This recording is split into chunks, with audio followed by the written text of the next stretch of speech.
same ball in Brighton blue, and then Alvarez as a result of dawdling. It's collected by De Bruyne, and he sends it all the way back to turn it on, please. No chances. And that just showed that Brighton aren't maybe up to their usual speed. The hesitation as that ball came back. Two of them getting in each other's way. No one took charge of the situation, and Alvarez was profiting from it. That's a lack of confidence, and you know, neither of the two players wanted to go for it. You know, when you're in sync, then it just happens naturally. Someone get there, someone makes that early call, but that's a lack of confidence. Getting done 3-0 half time, and you know, City really want to. They could score a lot more. I mentioned that City's defence had a few holes in it. It isn't that bad. They actually kept a clean sheet against Chelsea at the weekend, didn't they? It was the first time they've managed it, though, since the 0-0 draw with Arsenal last month. And they conceded chances, though, didn't they? Lots of chances. Certainly quality chances against Chelsea.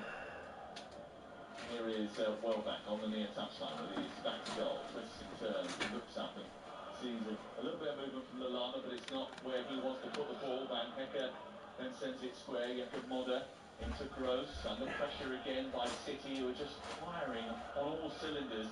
They're running in at a relentless speed. The tempo and the intensity of their press is so high, and they squeeze up so well that they play with Welbeck onside when they managed Brighton to beat that press and thread the ball through the City midfield. So Welbeck is penalised. But I mean, the intensity of the smothering from Manchester City is, I'm sure that other teams that aren't Brighton, who are used to taking care of the ball, would probably have suffered an even worse fate than Brighton has. It's a great word, smothering. That's exactly what they do. Kovacic steaming forward, under pressure from Veltman, releases the ball square. Midpoint of the Brighton half is Kevin De Bruyne open the scoring here. We've got 7 minutes before half-time. It's been a dizzying performance from Manchester City, who have been on point with their pressing, but they're very off. This is Vardiol into Foden. Foden back towards the left, and Vardiol once again. He's got Alvarez in the centre, and De Bruyne coming short. Touched away by Belabor, but they can't do anything more with it than just fend it off for a couple of seconds before City bring it back at them again and start attacking at will. Foden has already got 2 goals, he's looking for another hat-trick in City colours. Rodri running centrally, releasing the ball out towards the far side. It's picked up by Bernardo Silva, swished out further towards the right edge of the penalty area. Walker turning it back to Rodri, and City just comfortable in possession enough just to keep Brighton at arm's length and wait for that right moment to pounce. And it's the reason why he didn't pick the wingers. You know, he could have put Doku, could have put Grealish, could have put Bob. No, he wanted those almost 5 central midfielders who, whether they're wide, they're comfortable out wide. If they go in the middle, they're comfortable in the middle. They can play little 1-2s, triangles.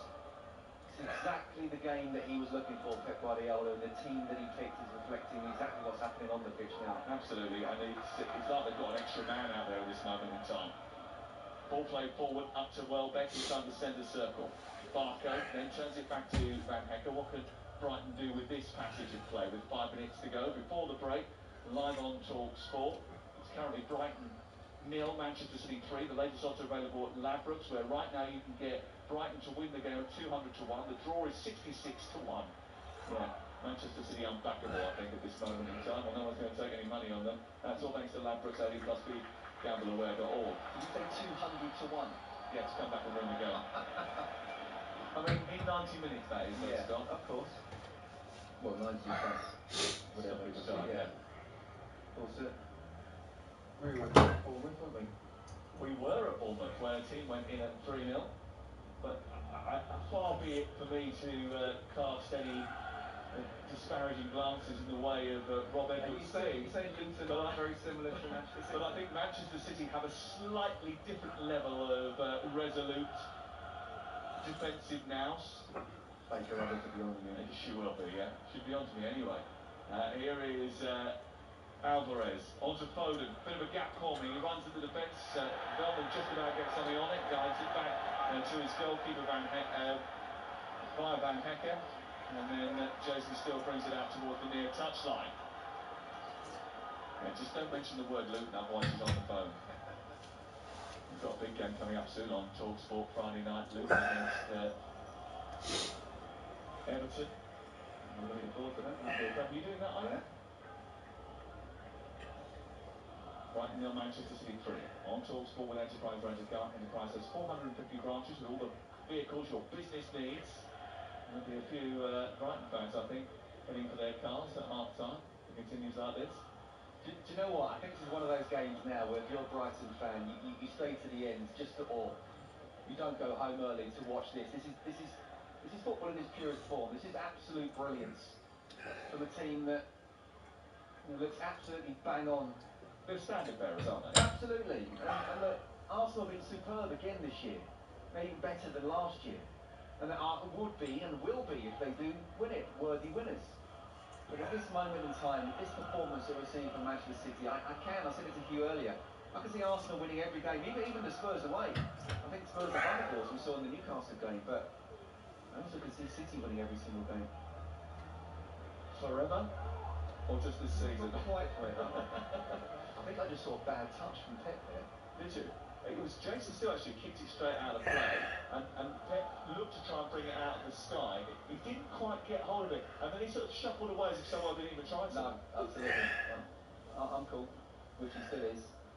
And mind you, those are they loafers or back trainers? And difficult to bring a ball down from. Look like Doc Martens. Big rubber sole on them, and yeah, they're leather. Difficult to bring the ball down in that way, isn't it? Wearing those. Alvarez, out to Foden. I reckon Foden could be playing in Doc Martens tonight and still look athletic. Here he is on the right-hand side, back into Alvarez, onto De Bruyne, and then on to Kovacic. Out wide towards the left. Vardiol takes it down.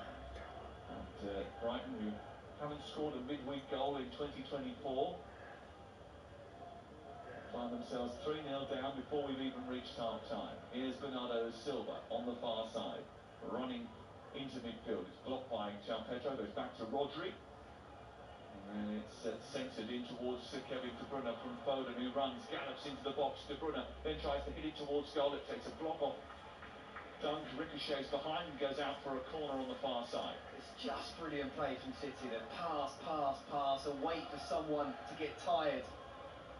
And the way that De Bruyne just plays the little 1-2 with Phil Foden, I actually think he should have shot a little bit earlier. By the time he tried to make the shot, he had 3 players around him, but just brilliant play. Yeah, Brighton just haven't been able to get into the game at all. They had a couple of chances in the early part of the game, but apart from that, it's just been a wave after wave of City attack away to our left-hand side. Ball into the box by Foden from the corner. Towards the far post, Rodri away only as far as Alvarez, who brings it down, tries to bend it.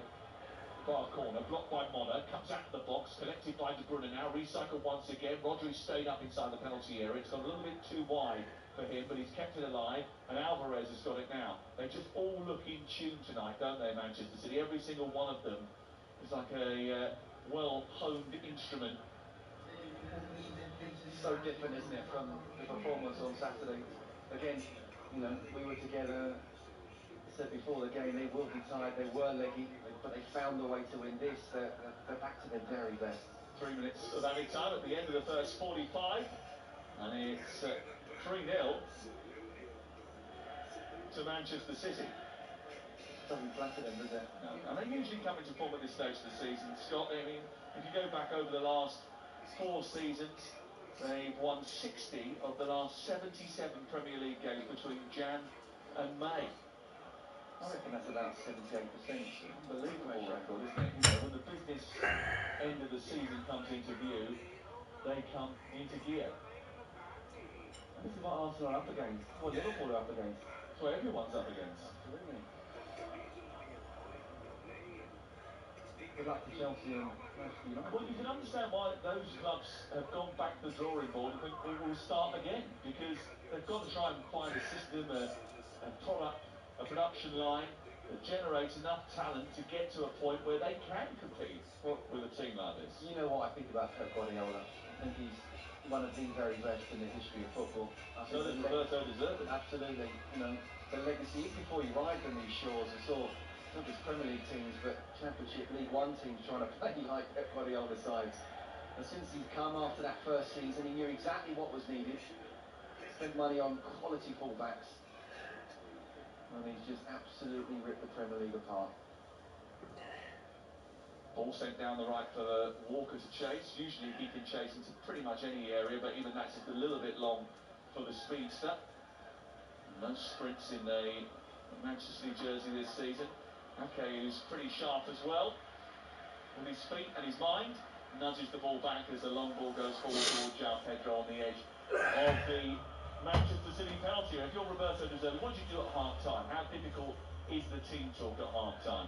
Well, I think it's very difficult. I mean, look, we must sort of stress again that Brighton have got a lot of players out. So, you know, this is not like their first choice. Ferguson's season is over, Estepinan's season is over, Milner's not available, Matoma's not available, here's Foden, he's certainly available, and so is Alvarez, far post, we can squeeze the ball to him through the penalty area, watched by Milner, slip behind, and I think there was an offside flag up anyway before Foden embarked on his journey down the left-hand side, and it's going to be a free kick. And Pep Guardiola's actually really annoyed about it, because his point is, look, if that was going to be the case, why didn't you flag earlier? Foden's exerted himself, he's gone down the left-hand side, produced a cross. Players have flung themselves at the ball to stop it from going in. You could have got, someone could have been injured. Yeah. I think he's seen it too many times, by the way. It's happened twice to them this season. Half-time.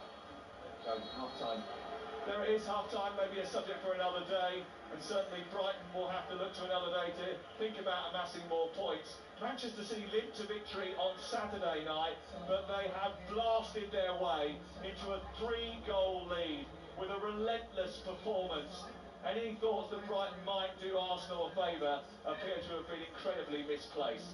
Goals from De Bruyne and 2 from Foden at the break means that it's Brighton 0, Manchester City 3.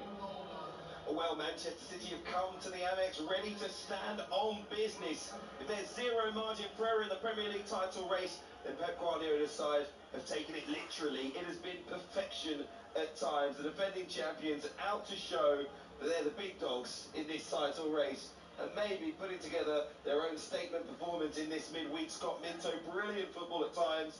To be fair, at times from both. The quality of City, though, has shone through, and Brighton have shown us make mistakes against this front 5 of City at your peril. Absolutely. I think that the team that Pep picked with no wingers, you know, lots of midfielders who are quite happy to move and rotate and be very fluid. And Brighton, you know, the way they play, you know, again, we must mention the fact that they've got a lot of injuries. They've had a lot of injuries all season. They've got a lot of injuries now, players who we won't see again this season. But to ask to play that way and, you know, from out from the back, it's not just playing out from the back, it's literally, you've got 2 players on you inside your own box and you're playing little 1-2s. It's just too much against the City side. And this City side, you know, we wondered how they'd react.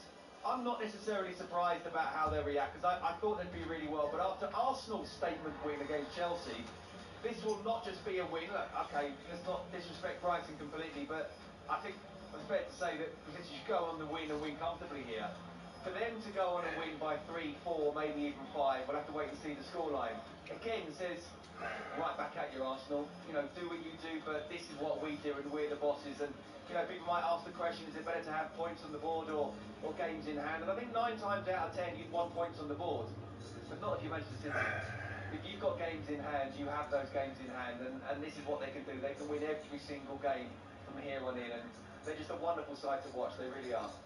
Might sound like the stupidest thing I've said all season, but it's not over yet. We've got another 45 minutes on the way, but Manchester City looking very, very good for all 3 points.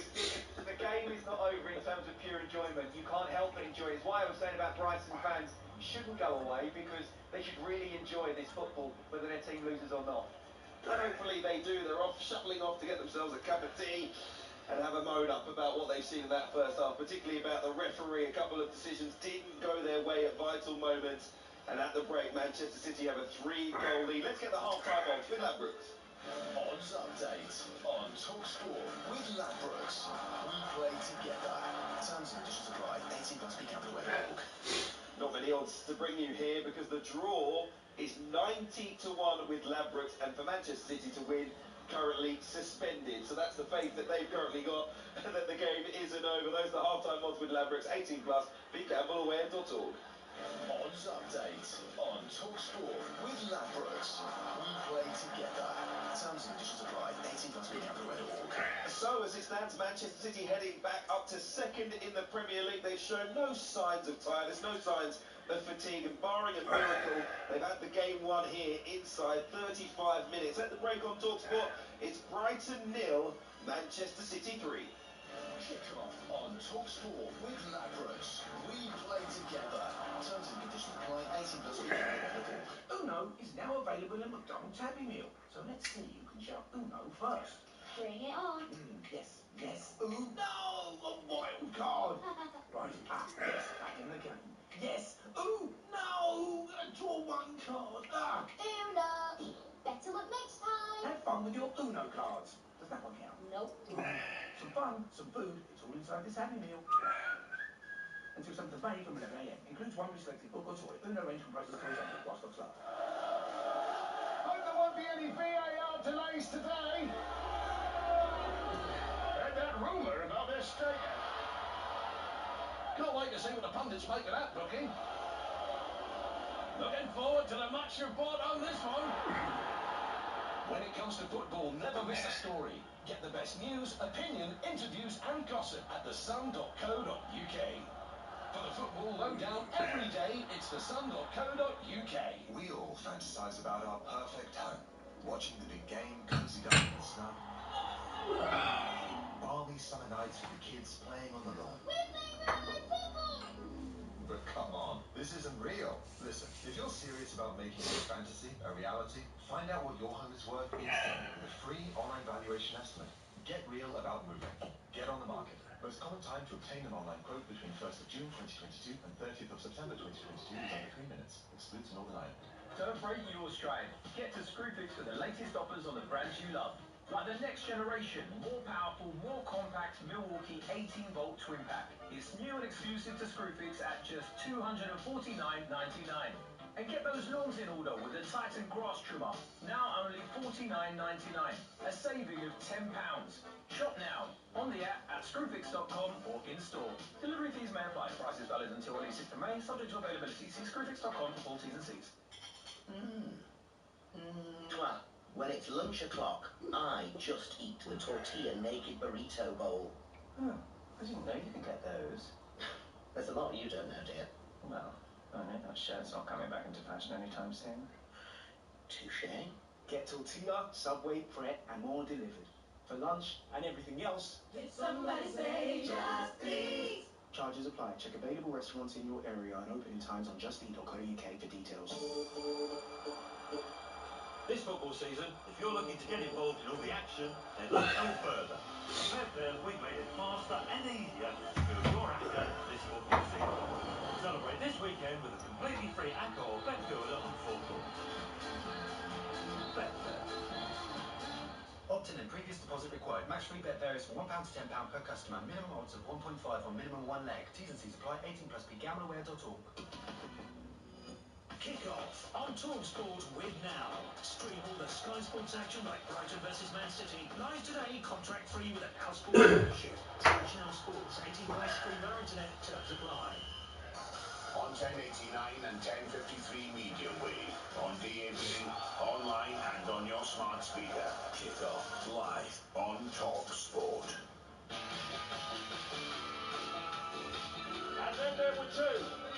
Well, after watching Arsenal bounce back to blitz Chelsea and Liverpool's form fall off a cliff, Pep Guardiola's side, though, they can't afford to take their foot off the gas. Walker in towards De Bruyne. Oh, it's a brilliant diving header over the top of Jason Steele and into the corner of the net. And Manchester City strike first on the south coast. De Bruyne and Foden are over it. It's Foden who strikes it through the wall and in. Will Foden celebrates by the corner flag. He loves a goal against Brighton. It's 7-7 against them now. Who's playing with it inside his area. Gives it to Jason Steele. Has to twist away from Alvarez. It's a minute touch from Baleba. But it's given away inside the box. Foden is there to bury it.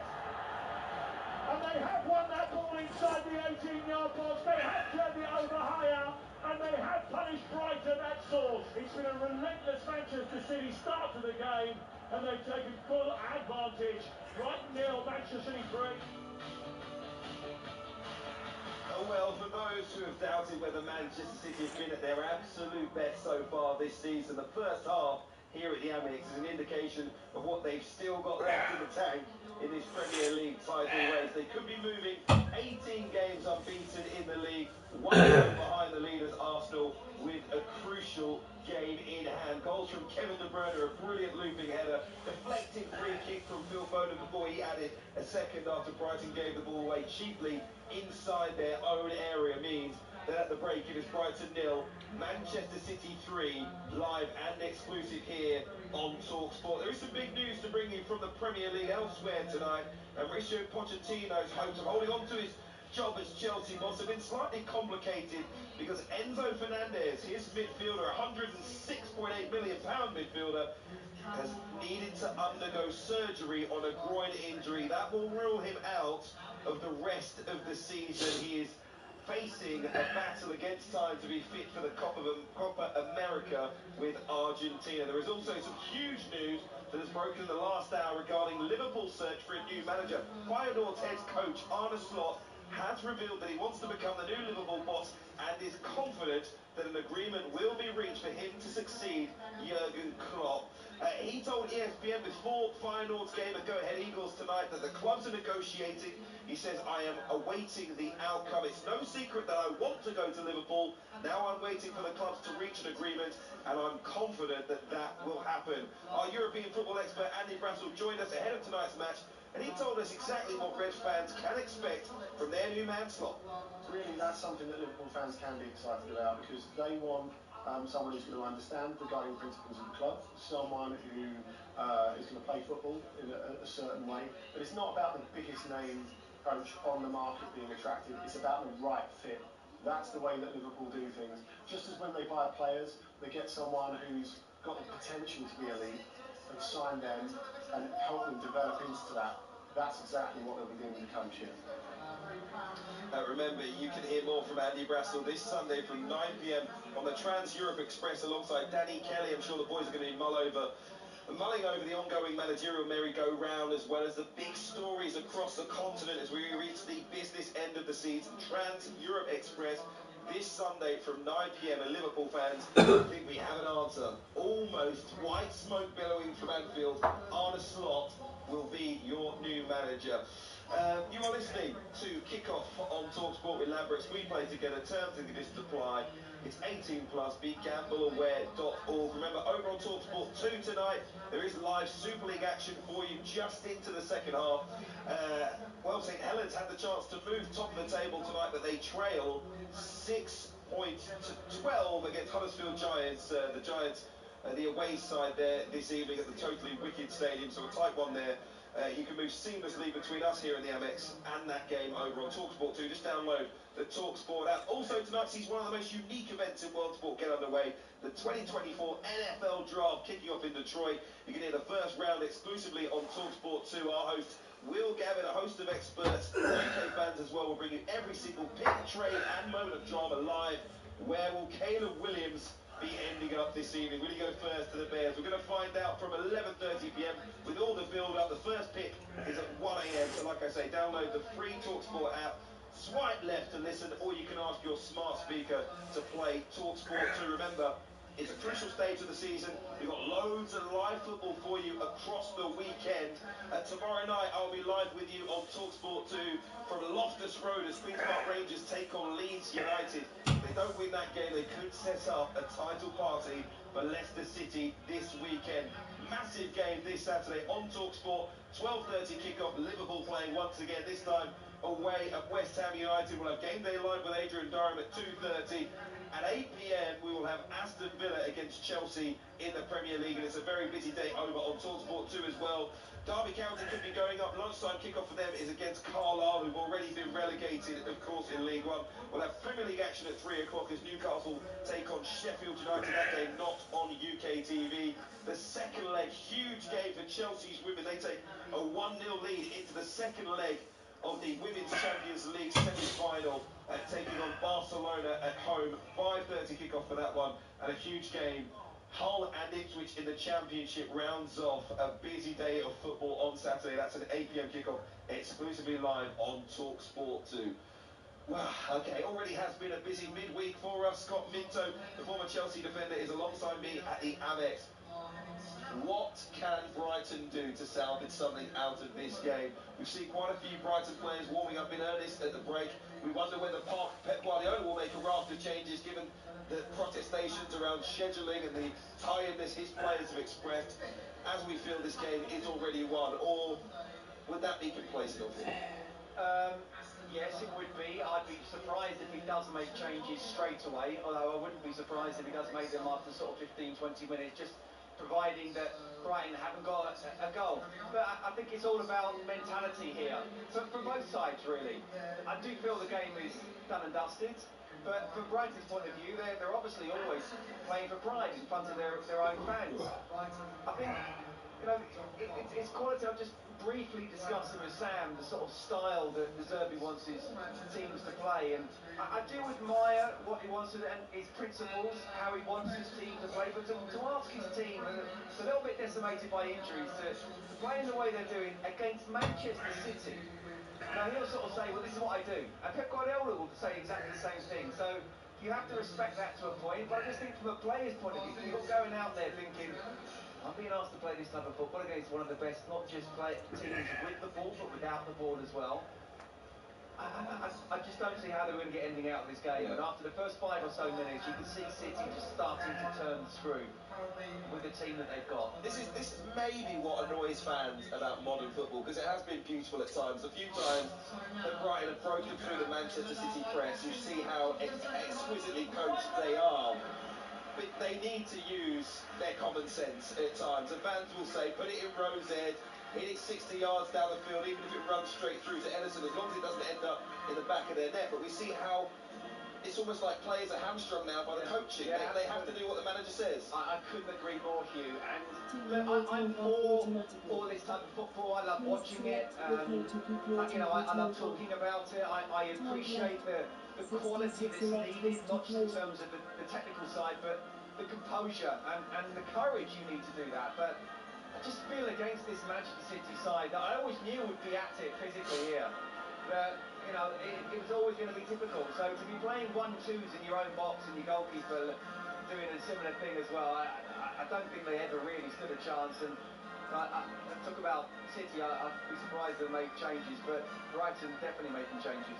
Brighton already back out, and now Manchester City come out led by Ederson as we approach getting the second half underway. Looks like there will be changes from Roberto De Zerbi. We did witness here in May of 2021 an incredible comeback from Brighton. They came down from 2 down against Manchester City to win the game through a Dan Burn winner. Will we get some similar miracles here tonight? Maybe against all odds. I'll leave you for the second half of Brighton 0, Manchester City 3, live and exclusive on talkSPORT with the Chelsea FA Cup winner Scott Minto alongside our very own Sam Matterface.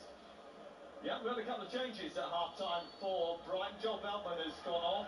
On comes Adiluga Ofaya, who came through the ranks at Bromley as defender and got straight into the action over on the right-hand side. Adingra has come on the right-hand side of the attack as well. Just trying to work out who he has come onto the pitch for. As a result of that, it's just a bit of a shift around with a fire going at right back for Veltman and Adingra going out on that right-hand side. And Manchester City unchanged from the start of the game. Alan Milano will be the one who's gone off as Gross goes into the penalty area. Feels as if he was knocked over by Rodri. Referee says no. And it's play on, according to Jared Gillett. But I'm sure he will get a bit of attention from the Brighton supporters. He's waving away any protest of the penalty, saying he's not even checking with the VAR. What's your view? No, I don't think it was enough. I mean, Rodri had his arm up against Gross, but he's gone down. It's not enough to bring him down. Got to be careful, obviously, once you do that. He did have hold of his arm, didn't he? He did have hold of his arm, but just penalties aren't, basically, they're just not given like that. They're not.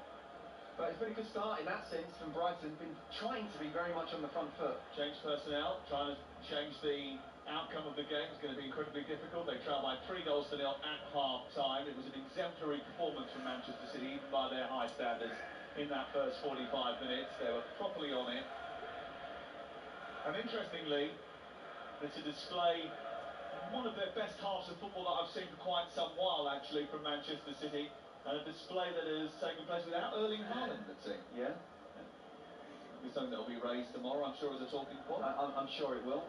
I think it has been one of their best halves. I mean, the question was asked earlier, are Arsenal playing the best out the top three? And they probably are, but City know how to win games, but they're not being quite as fluid. Well, today they have. Ball switched out by Foden towards the near side, miskicked by Carl Walker. The Brighton fans enjoyed it. It goes back to the edge of the box away to our right. And it's with Brighton and Hove Albion, who have in goal Jason Still, the right back now, is a fire. Van Hecken, Duncan, Barker make up the back four. It's Modder and Belaber in midfield, Gross in the 10, João Pedro on the left, Welbeck through the centre, and Adingra on the right-hand side. And in black shirts with pink trim, attacking the goal away to our right, Ederson is the Manchester City goalkeeper, Walker, Akanji, Ake and Bardiol, then Kovacic and Rodri, Bernardo Silva, De Bruyne and Alvarez, with Foden playing through the middle as the false nine. Alvarez and Silva very much the wide men in the game, although Alvarez occasionally going into occupied Dunk, but it's a very fluid system. And here Dunk heads the ball away, the strength of the path of Foden, who runs over the halfway line through the centre circle out to the right. Did you see that though? The ball went to Ederson and he knocked it long. Yeah. You know, even the best are quite happy to knock it long. They're not reluctant to do it, they do it quite a lot. Here is Foden. And I'll tell you about one of the best goals that was scored and most important goals that was scored last season. In a game, as Foden loses his footing and the ball goes out of play, in a game between the top two in the Premier League, the goalkeeper sent the ball long into the centre forward, who chested it down, turned, popped it off to Kevin De Bruyne, who scored. Yep. It was against Arsenal, and it was one of the most significant goals of the season, and it was scored by Manchester City in that fashion. But my point is, you've got the top team. Yeah. Kovacic exchanging passes with Alvarez. The ball goes to the edge of the box. Foden can't get hold of it, and then Barco will bring it clear on this left-hand side after a series of challenges, some of the emergency ones, and still very tight because they're pressing high up once again. Modder plays it across the face of his own goal, takes a deflection off Rodri, goes behind the way for a goal kick. You can now get to your point, sorry, but even we're being ridiculously pressed by Manchester City. No, we are, and we're, what, 30 yards from the touchline. But our time is being squeezed by them. Which is good, because we want to see both sides still really going for it. As I say, Brighton very much on the front foot, trying to press as much as they can. Look at Jason Still, look, he's a yard away. Who is that? Is that Phil Foden? A yard away from Still, and he's just saying, come on. As you saw down the other end, Ederson quite happy to knock it 50 yards down as they play from there. Well, every pass out from the back has to be millimetre perfect, because every single pass is a sensible disaster. I talk about Pep Guardiola's football in its purest form, and I think Zerbi's probably taking it another step on. You know, little 1-2s and asking your goalkeeper to really bring on a centre forward or whoever's coming in and wait until they're just a yard away, and you're literally inside your own 6-yard box. It's high terror stuff. And they've given a free kick away over on the far side, and Kevin De Bruyne is going to take it. Foden has placed it down. De Bruyne looks up, eyeballs the defence. It's another high line from Brighton and Hove Albion, are about 2 yards inside their box here. And this cross is coming in just a yard outside the area, wide on the left-hand side. So everything in a very narrow strip either side of the 18-yard line. De Bruyne's going to whip it in, right-footed. It'll be an arcing one, trying to get in behind the defence. Jared Gillett is not happy with something he's seen, so it goes over and demonstrably reprimands Kovacic, who then says something into Jakob Modder's ear. And the ball goes into the box, actually left by De Bruyne and in by Foden into the near post, and it's flicked over the top by João Pedro. It's out for a corner. Yeah, it wasn't quite the best of balls from Foden, but he's certainly, in the form he's in at the moment, he's more than happy to take it again, just try and whip it round the Brighton defence. And Rodri was, a couple of City players that were offside, but it was Rodri who ran from an onside position and Joao Pedro got just in front of him. Here is the corner to be taken by Julian Alvarez. Far side, attacking the goal away to our right as we look at it now. In those pink boots, he scoops the ball forward. It's a deep one to Rodri. He tries to get up with a header. It bounces loose in the box, and Joao Pedro just thunders the ball clear. Properly hoofs it. Peter Kane, exactly. Even he thought, I don't want to bring the ball down on my own box and start trying to play little 1-2. And he smashed it right up over the halfway line and all the way back to Ederson, who's got it on the edge of his D. The Premier League title race has seen talkSPORT change quite regularly this season. In fact, it's changed a mammoth 21 times. The last time it changed hands like that was 5 years ago, when it switched 33 times, which is a Premier League record. In the last 7 days, we've already seen Arsenal jump back above City, but a City win puts them within pouncing distance, with 4 and then 5 to play respectively. Here is Pedro, trying to turn, getting into the box, down the left-hand side, gets beyond Rodri, tries to poke it past Ederson, who blocks him at his feet after he got a lucky ricochet to escape behind the defence. Ball clear by Bernardo Silva, back to Kyle Walker. He now takes a turn to side it clear, but an offside flag is up over on the far side.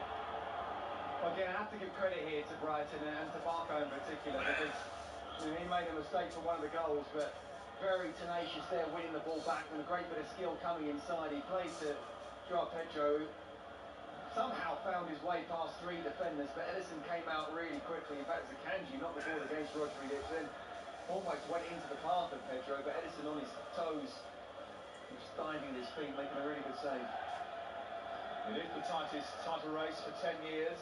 It's well worth enjoying. And after this, we'll go to East London on Saturday for West Ham against Liverpool. Aston Villa Chelsea is 8 o'clock Saturday night in the Premier League. Sunday session comes from a variety of different places. I'm going to be in the studio on Saturday. Alex Cook and Perry Groves will be at the North London Derby. We'll have reporters up and down the country on what is a busy day of Premier League WSL action. We'll keep you in touch. And then Tuesday night Champions League, Wednesday night Champions League, Thursday night, Friday night, Saturday, Sunday and Monday the Premier League takes centre stage again. The place to be, talkSPORT, live and free. Oh, you're Craig David there. We've got more than 7 days for that. Here is Ake, out to the far side. 50 days to the Euros today. Is it? Yeah.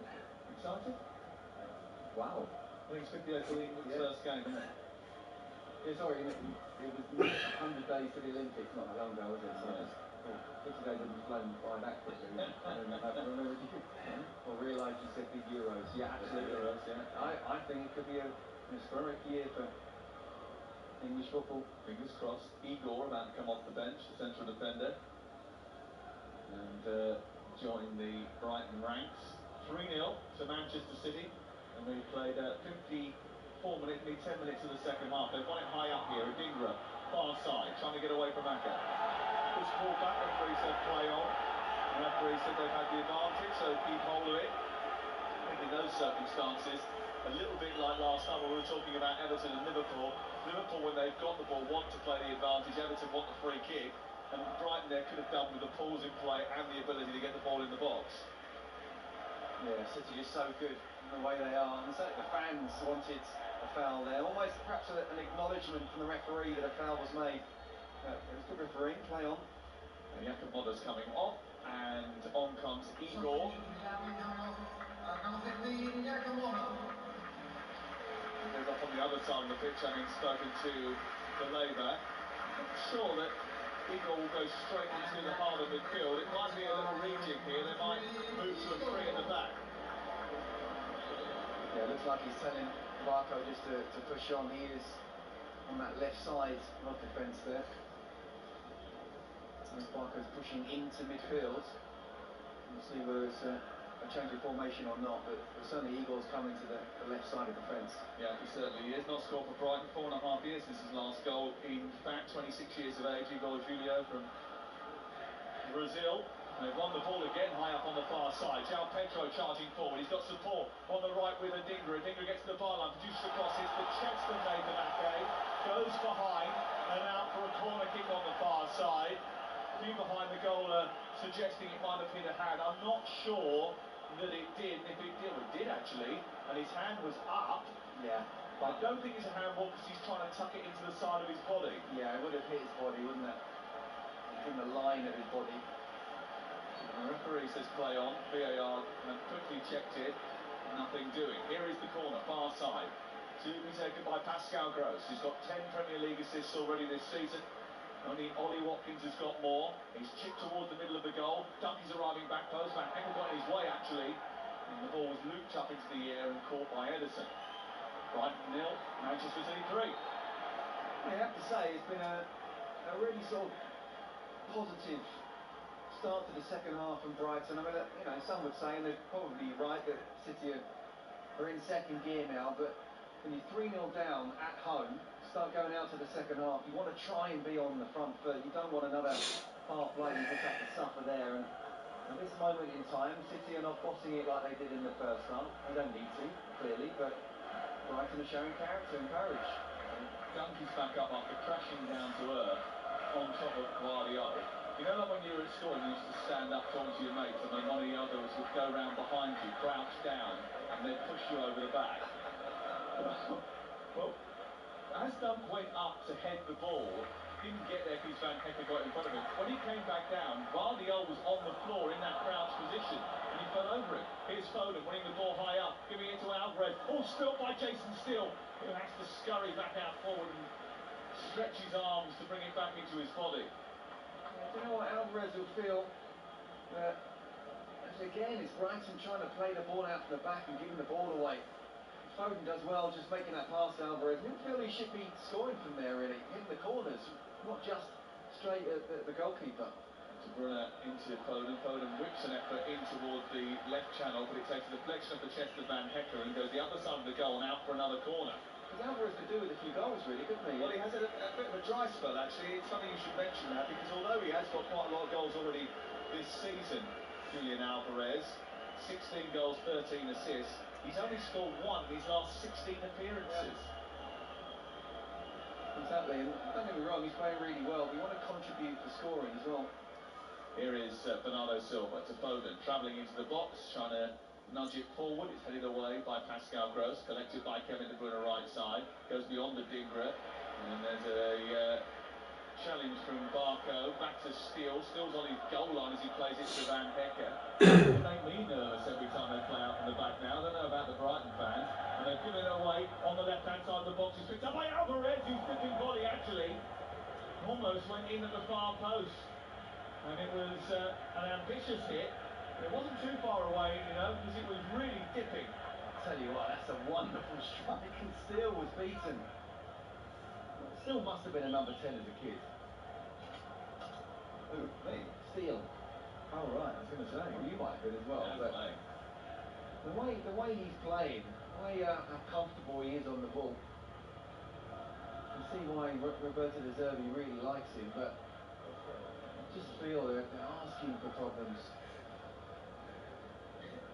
Here is Welbeck, who takes the ball out of the sky well, then sends it out towards the far side, the right. Looked like João Pedro was miles of offside there. And then eventually the flag goes up. He's complaining that he wanted the ball earlier. I mean, probably should have timed his run a little bit better. Well, he was well offside, wasn't he, by the time the ball came to him? And I think he was offside pretty much the whole time. Yeah, I mean, there's not one moment there where they're in control of the ball on the right-hand side with a fire, and he's made the run at the right time. No. I think that's a bit of just a frustration of how things going and how he, like most of the Brighton players, have been on the periphery. Here is Welbeck on the near touchline, looking to find Barco now as they come forward. Barco's touch down the left was a little bit tame, done out by Walker, given straight back to Ederson away to our left-hand side. City have been consistent away from home this season. They won 6 of their last 7 on the road in the Premier League. They have conceded first in 4 of those games and trailed in 5 of the last 7, but although they haven't been perfect on their travels recently, they've been perfect tonight. And Walker has taken the ball down as the long ball goes up towards the edge of the area. He cuts inside. He's only got skill to meet. Sets it up for Alvarez into an empty net. It's 4-0. Brighton play, but in collision with Jason Steele, Walker handled the ball Alvarez, though, is celebrating with the City supporters behind the goal because he believes he has established a 4-goal lead and has managed to end that long run without a goal. Well, again, it's a ping from Edison, a 50-yard ball over the top of the Brighton defence for Carl Walker to go on to. He's cut inside, Steele's come out, and I think he's complaining for a foul, but it's not. Carl Walker has every chance, every right to go for that ball, and he does get it in what is a 50-50 with him and Jason Steele. The ball falls to Alvarez, who won't have a simpler goal, will he?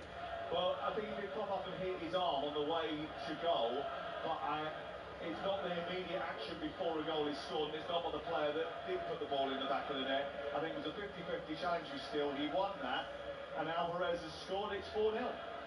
You know what, they can do every single way, can't they, Manchester City? Obviously with set pieces, the quality they got with De Bruyne and Foden, they can pass you from the back, and then they can just do an Edison long ball over the top. It's not a long ball, it's a long pass. Brilliant play from Carl Walker. Realised he had to stretch, but wanted it, and made sure he got it just before Steele. Got a little bit of luck again, falling to Alvarez, but again, as I say, they've made their own luck there. City fans doing the Poznan behind the goal. They've had a brilliant night so far. Their team have been outstanding from start to finish. Brighton 0, Manchester City 4 on talkSPORT with now. Don't forget that with the Now Sports membership, you can stream all the Sky Sports action live. Brighton against Manchester City live right now. No contract search. Now Sports. City will try and win as big as they possibly can. Obviously, it's a big statement win from Arsenal. It's a big statement win from City here, but I don't think they're going to catch Arsenal in terms of goal difference. No, but might as well give it a go. Here's Barco sending the ball in behind the City defence. Welbeck out to Adingra inside the area. He's got a chance, but it's closed down by Gusto Guardiola before he can pull the trigger. And he puts the ball behind and out for a goal kick. Guardiola's congratulated by Edison for a diligent bit of defending. Brilliant defending, really good. Good play from Brighton, you have to say. The moment Adingra's got into the box, Guardiola's just got there. He's read it really well, and he's actually got there first and kicked the ball onto Adingra. In the end, it just went off for what would be a goal kick. So a perfect challenge, you have to say, from the City defender. Now on Foden by Jean-Paul Van Hecke, who was pressing high up inside opposition territory. Foden is not happy with the challenge from Van Hecke. Thinks he was pushed in the back, and then I think he caught something on the head as Van Hecke went to ground. And the free kick has been given in favour of the Manchester City and England man. Well, it's been a tough night for Brighton. And it's been a very good night for Manchester City so far, who have reasserted their authority. If it was questioned at the weekend, they have re-established it. Gareth Southgate sitting not too far away from us somewhere here by the looks of it. Just having a look to my right to see if I can see him. He's here tonight, keeping an eye on Phil Foden. He must be in one of the posh seats because he's got one of those blankets. You're still jealous about that, aren't you? Yeah. Someone just a couple of yards away from us has got a blanket as well. Very snug as well. It's not posh seats. You're not posh enough as a person, Sam, clearly. I think that's probably right. Pretty happy with that prediction, though. Brighton have been in the top half of the table all season. Are actually going to drop out of the top half of the table at the end of this match day, which would be the first time that's happened to them all campaign. And they want to finish in the top half of the table for the third successive season. Here is Kovacic. Back to Ake. Ake across the face of his own goal. It was a risky pass actually just prior to that from Edison, who actually sort of cleared it from almost on the goal line. He was so casual at doing it though. Here's Alvarez sending Walker down the right side, and again he scampers forward. He's got options in the centre. He cuts infield. Carl Walker sends it through the middle of the goal, pops off for Van Hecke, and then it's headed into the air by Beleva back to his goalkeeper. I just think Walker actually probably would have been better driving more centrally once he got in behind the defence and pulling the trigger himself with his right foot. Yeah, he did come inside a little bit, but yeah, he was kind of looking up and thinking, how can I pass it, rather than having that sort of striker's attitude of how can I get a shot on goal. You full-backs get into that position, do you not think glory at 4-0? Do you not think... Do you know what? Carl Walker, you know, when I was playing, I'd much rather have made an assist and scored a goal. I'd much rather have put in a really good cross for somebody than be that person at the end of the cross. Why? Because it was your job to do that rather than... Yeah, just, you know, never really, just as well, so probably wouldn't have made it, or I wouldn't have made it as a striker, but absolutely, you know, your job is first and foremost to defend well, try and keep that clean sheet, and then if you can, you know, play a little 1-2 with someone, and whip in a great ball and make that assist, that to me, I think Kevin De Bruyne even said that one time, that I'm more than happy to make an assist rather than actually scoring. Obviously, he's more classy enough to do both. Carl Walker, I mean, what a player he is, and the pace he's got, even at the age he is, and he just keeps on going, doesn't he? It's been an absolute nightmare, not just for the winger up against him, but the fullback up against him. I think that little 1-2 like there with Igor, and suddenly he's in and he's treading water trying to catch him. Ball going away by Rodri, cheaply to Adingra, who clips the ball over the top to João Pedro, who falls over. Barco picks it up left-hand side, tries to cut infield. Over, wins it ahead of Barco, and Manchester City turn it over. And the thing is that those players that are so talented, Bernardo Silva, Foden and De Bruyne, they get through so much work going back to help out their team defensively. And no wonder so many of them were knackered the weekend, because they do really exhaust themselves in doing work with and without the ball. It is just a great lesson, you know, not just the likes of the Chelsea players and the Manchester United players, but kids around the world with all the talent they've got, and yet they're still working as hard as they can. And you know what? That comes from the manager. He's the boss. He's the upper. Absolutely. Grealish and Matthias Nunez about to come on for Pep Guardiola's team. The altruistic Scott Minto here in the Amex Stadium. What does that mean? Aren't you more interested in others than yourself? Why you'd rather give an assist or a goal? Here is Welbeck down. Every day to score Right inside into Gross, then back by Baleba to the edge of the penalty area, and Van Hecker brings it out from the back once again. And now a fire speeds forward at real speed down that right-hand side, and boy has he gone.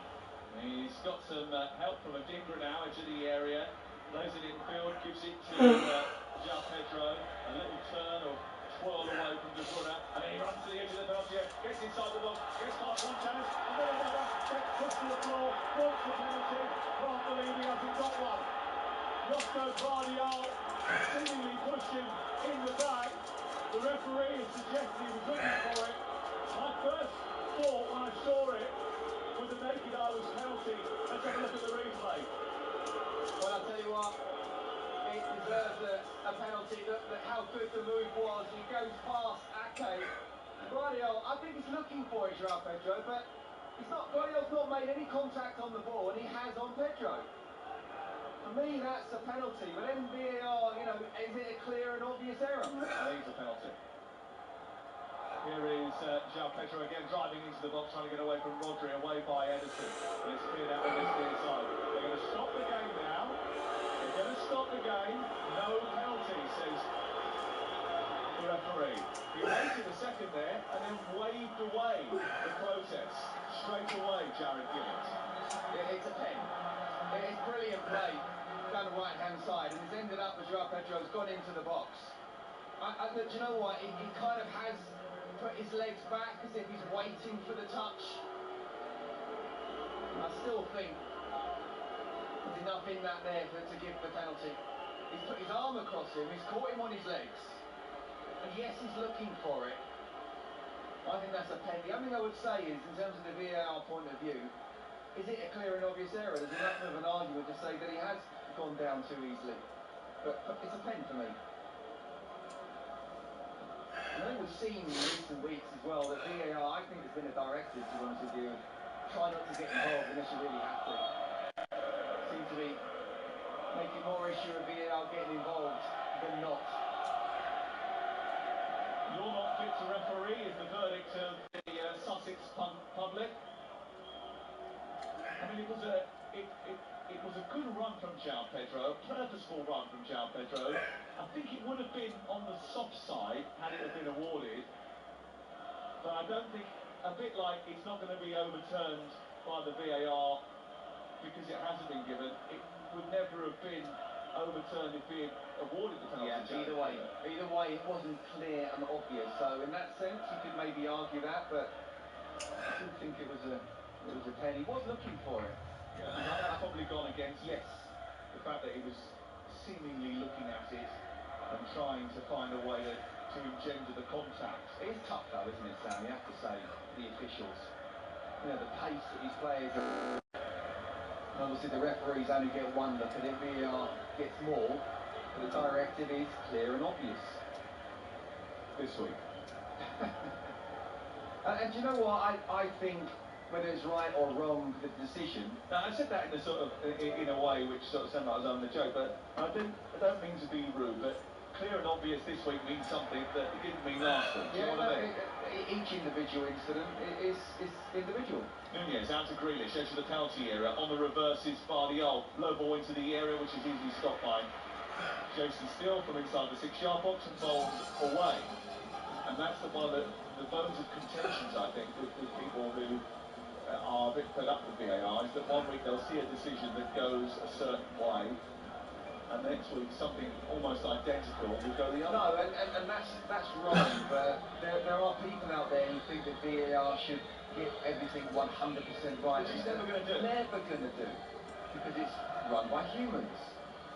So I just feel, I'm still for VAR. I was in the first place, not how it's run now.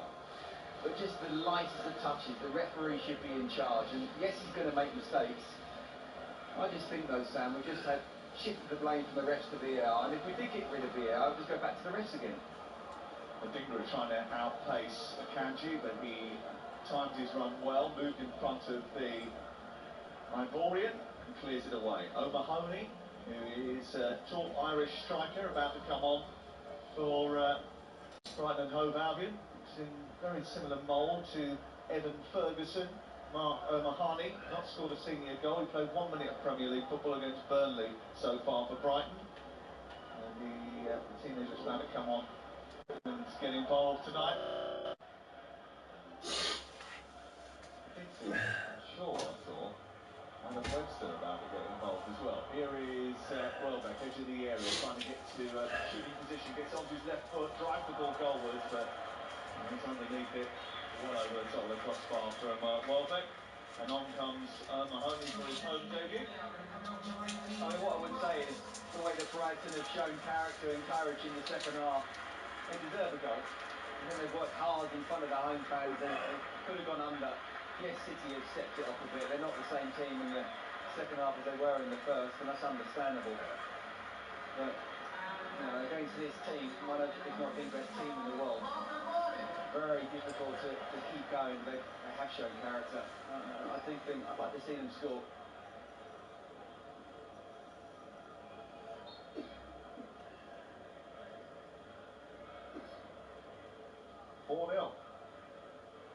To Manchester City.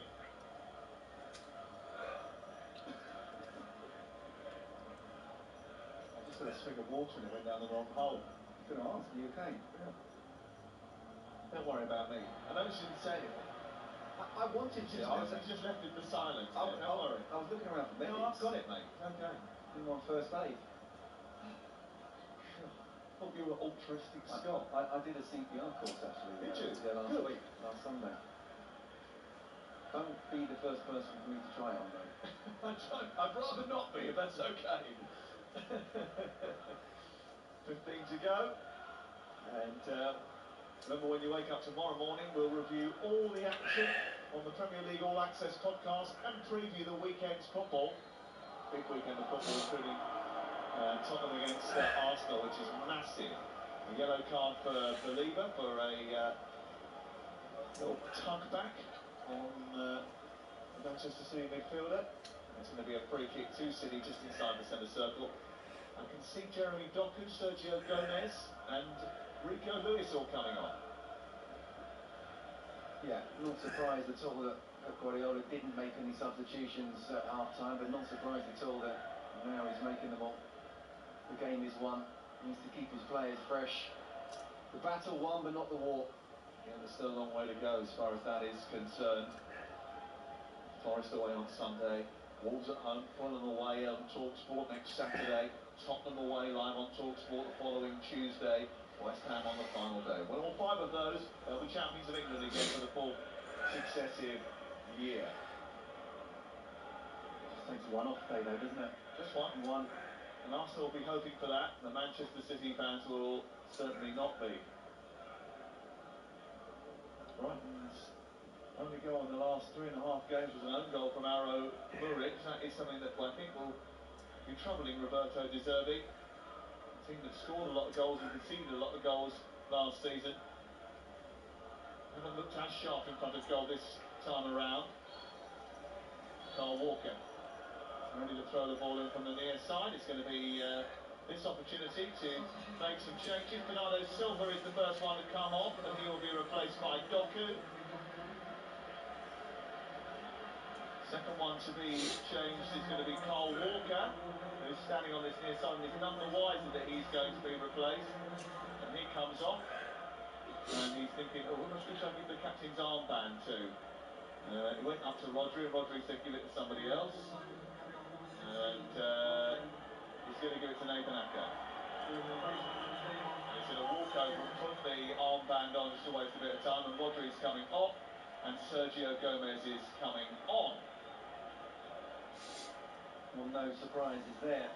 Foden off, De Bruyne off, Rodri off, Walker off. All the big hitters preserved. Absolutely. Job Walker, done. Rodri, De Bruyne, Foden and Bernardo Silva. All Silva, yeah. And Carl Walker, who is now getting a talking to from Pep Guardiola. They are 4-0 up, and he just wants to give them a little bit of feedback. Constructive criticism, maybe. Well, he's done it in front of the camera, so ego again, isn't it?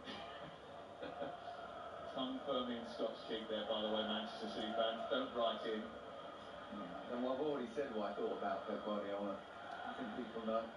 Here is João Gomez on the near touchline, prevented from going any further by Kovacic, and then the ball runs loose for Barco, but tied it up by Matthias Nunez, and it's back with Manchester City, imperious Manchester City. Haven't lost consecutive games here, Brighton, since December 2022. And when you play Arsenal and then Manchester City in succession on your own patch, then it's a major surprise if you don't lose both.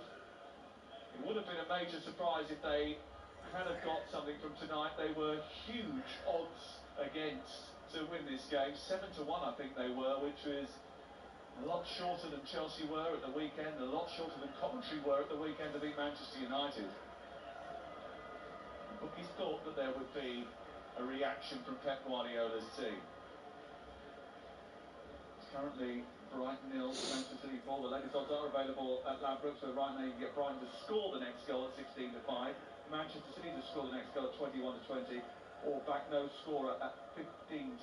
That's all thanks to Ladbrokes 18 plus BeGambleAware.org. Here's Gross edge of the area after they turn the ball over. Cut out by Jack Grealish, back through Barco, who moves up towards the left edge of the box, and then Gross goes back in field. Been a good response in the second half from Brighton, without any reward, but they've only conceded one more goal in this second 45. That was Alvarez's goal after a long ball forward by Ederson was met by Walker. He cut in field, won a 50-50 with Steele, and it rebounded into the path of Julian Alvarez, who got his second goal in 17 appearances. Ball flipped out towards the near touchline, taken down well by Barco, whose ball is hefty and right the way through the penalty area and cleared over the top.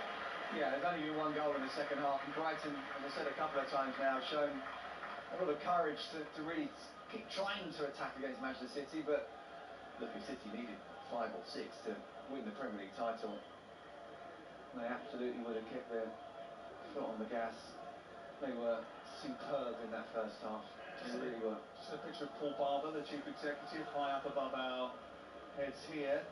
And Roberto De Zerbi strolling around inside the technical area. And Brighton think that De Zerbi's going to stay as their manager next season, despite the links with first Liverpool and Bayern and others. There aren't loads of up-and-coming managers with the sort of pedigree that he's got, and certainly not that many that are as highly regarded by Pep Guardiola and Jurgen Klopp, who've clearly got a defined way of coaching, even if at times they are a little eccentric. What do you think he should do at the end of the season? I think he'll be at Brighton. I think he should stay at Brighton. It sounds to me as if, I don't know in what section he was linked to Liverpool, but Liverpool never really came out and made it look like they really wanted him. No. I'd say it's the same for Bayern Munich as well. Given away by Doku, picked up by Barco, into the box. Adingra tries to take it under his control, but can't. It goes through his legs and out and away for a goal kick away to our left-hand side. Brighton 0, Manchester City 4. You know, Xavi's waiting, or going to have another year at Barcelona, so wait and see what happens in a year's time. Jurgen Klopp might come back off his sabbatical, you never know. Pioli is going to leave AC Milan at the end of the year. Here is Allegri probably won't stay at Juve. Alvarez, so there'll be jobs. There's lots of big jobs available, aren't there, at this moment in time? Jose Mourinho needs a job, though, somewhere. There's a lot of big names that actually aren't being linked. Yeah. Zidane, Conte, Mourinho. Got enough money, don't need the stress. I think Mourinho would love it. Yeah, well, he's the exception to the rule, isn't it? Because it doesn't matter how much he's got in the pay packet, he wants, he loves the attention, he loves the buzz of it, he wants to be out there and, you know, in the limelight, orchestrating, coaching. His interview at the weekend was a come-and-get-me plea for anyone who has a realistic aim, he said. Just because I'm Mourinho, don't give me a club that finished in mid-table and expect me to win the Champions League, he said. You've got to be careful what kind of club you're actually coming into, or be realistic about that. But no, I think De Zerbi should stay, and I think he will. O'Mahony sends the ball out wide for Brighton, into the path of a fire. Goes back infield to Pascal Gross, and Brighton keeping hold of the ball with now just 6.5 minutes to play on talkSPORT. Brighton 0, Manchester City 4. And O'Mahony's been played the ball by Barco. Barco's had to scurry to keep it in on the near touchline. Attention coming from Rico Lewis, who had made 3 consecutive Premier League starts before today. And the referee gets in the way of Baliba's pass. It's going to be an uncontested ball. He's not very popular here, Jared Gillett, because of a couple of his decisions. One to give a free kick to Phil Foden, which was probably undeserved, and maybe change the tide a little bit, because despite the fact that certainly they were on top, Manchester City, that gave them a big advantage. Edison's come a mile out of his goal. And it might be a return of interest here, but he scurried back quickly in between his sticks as he initially met Adingra, and then when it fell to Baleba, he couldn't quite get it out of his feet to loop it back over the top of the Brazilian. Took his time. When it worked the go, wasn't it? It was, yeah. Here is Igor on the overlap, put in by João Pedro into the centre. João Pedro connects and sends it wide.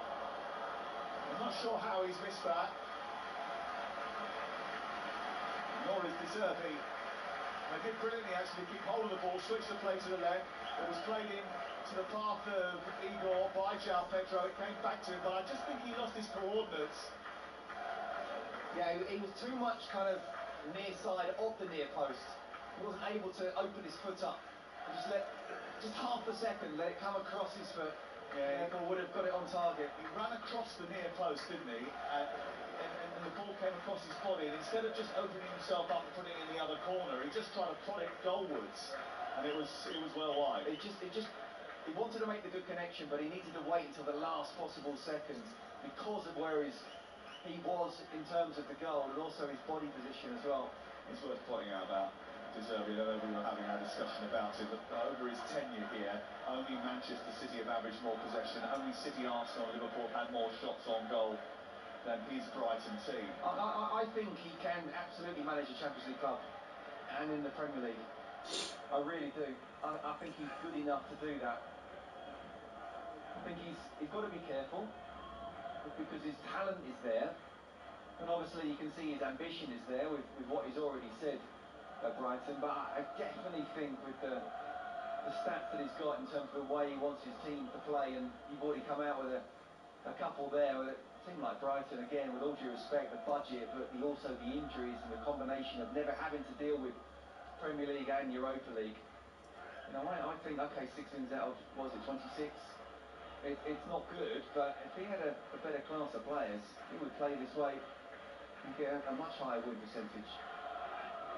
Lewis on halfway for Manchester City, who are heading towards another victory, and on the horizon they can see a 4th consecutive Premier League title. Leeds United can see the Premier League, they want to get back there. They play QPR on Friday night live on talkSPORT. Saturday's a bumper day of live football. Not 1, not 2, not 3, not 4, not 5, but 6 live commentaries for you on Saturday. West Ham, Liverpool, Derby, Carlisle, Newcastle, Sheffield United, Chelsea, Barcelona in the Champions League, Aston Villa, Chelsea, and Hull against Ipswich. What a great day that is. And Sunday, the Sunday session will be live around the grounds, including the North London Derby at 2 o'clock. It'll be on air from 1:30. 3 minutes to go here. Here is Rodri. Rodri, it's Messias Nunez.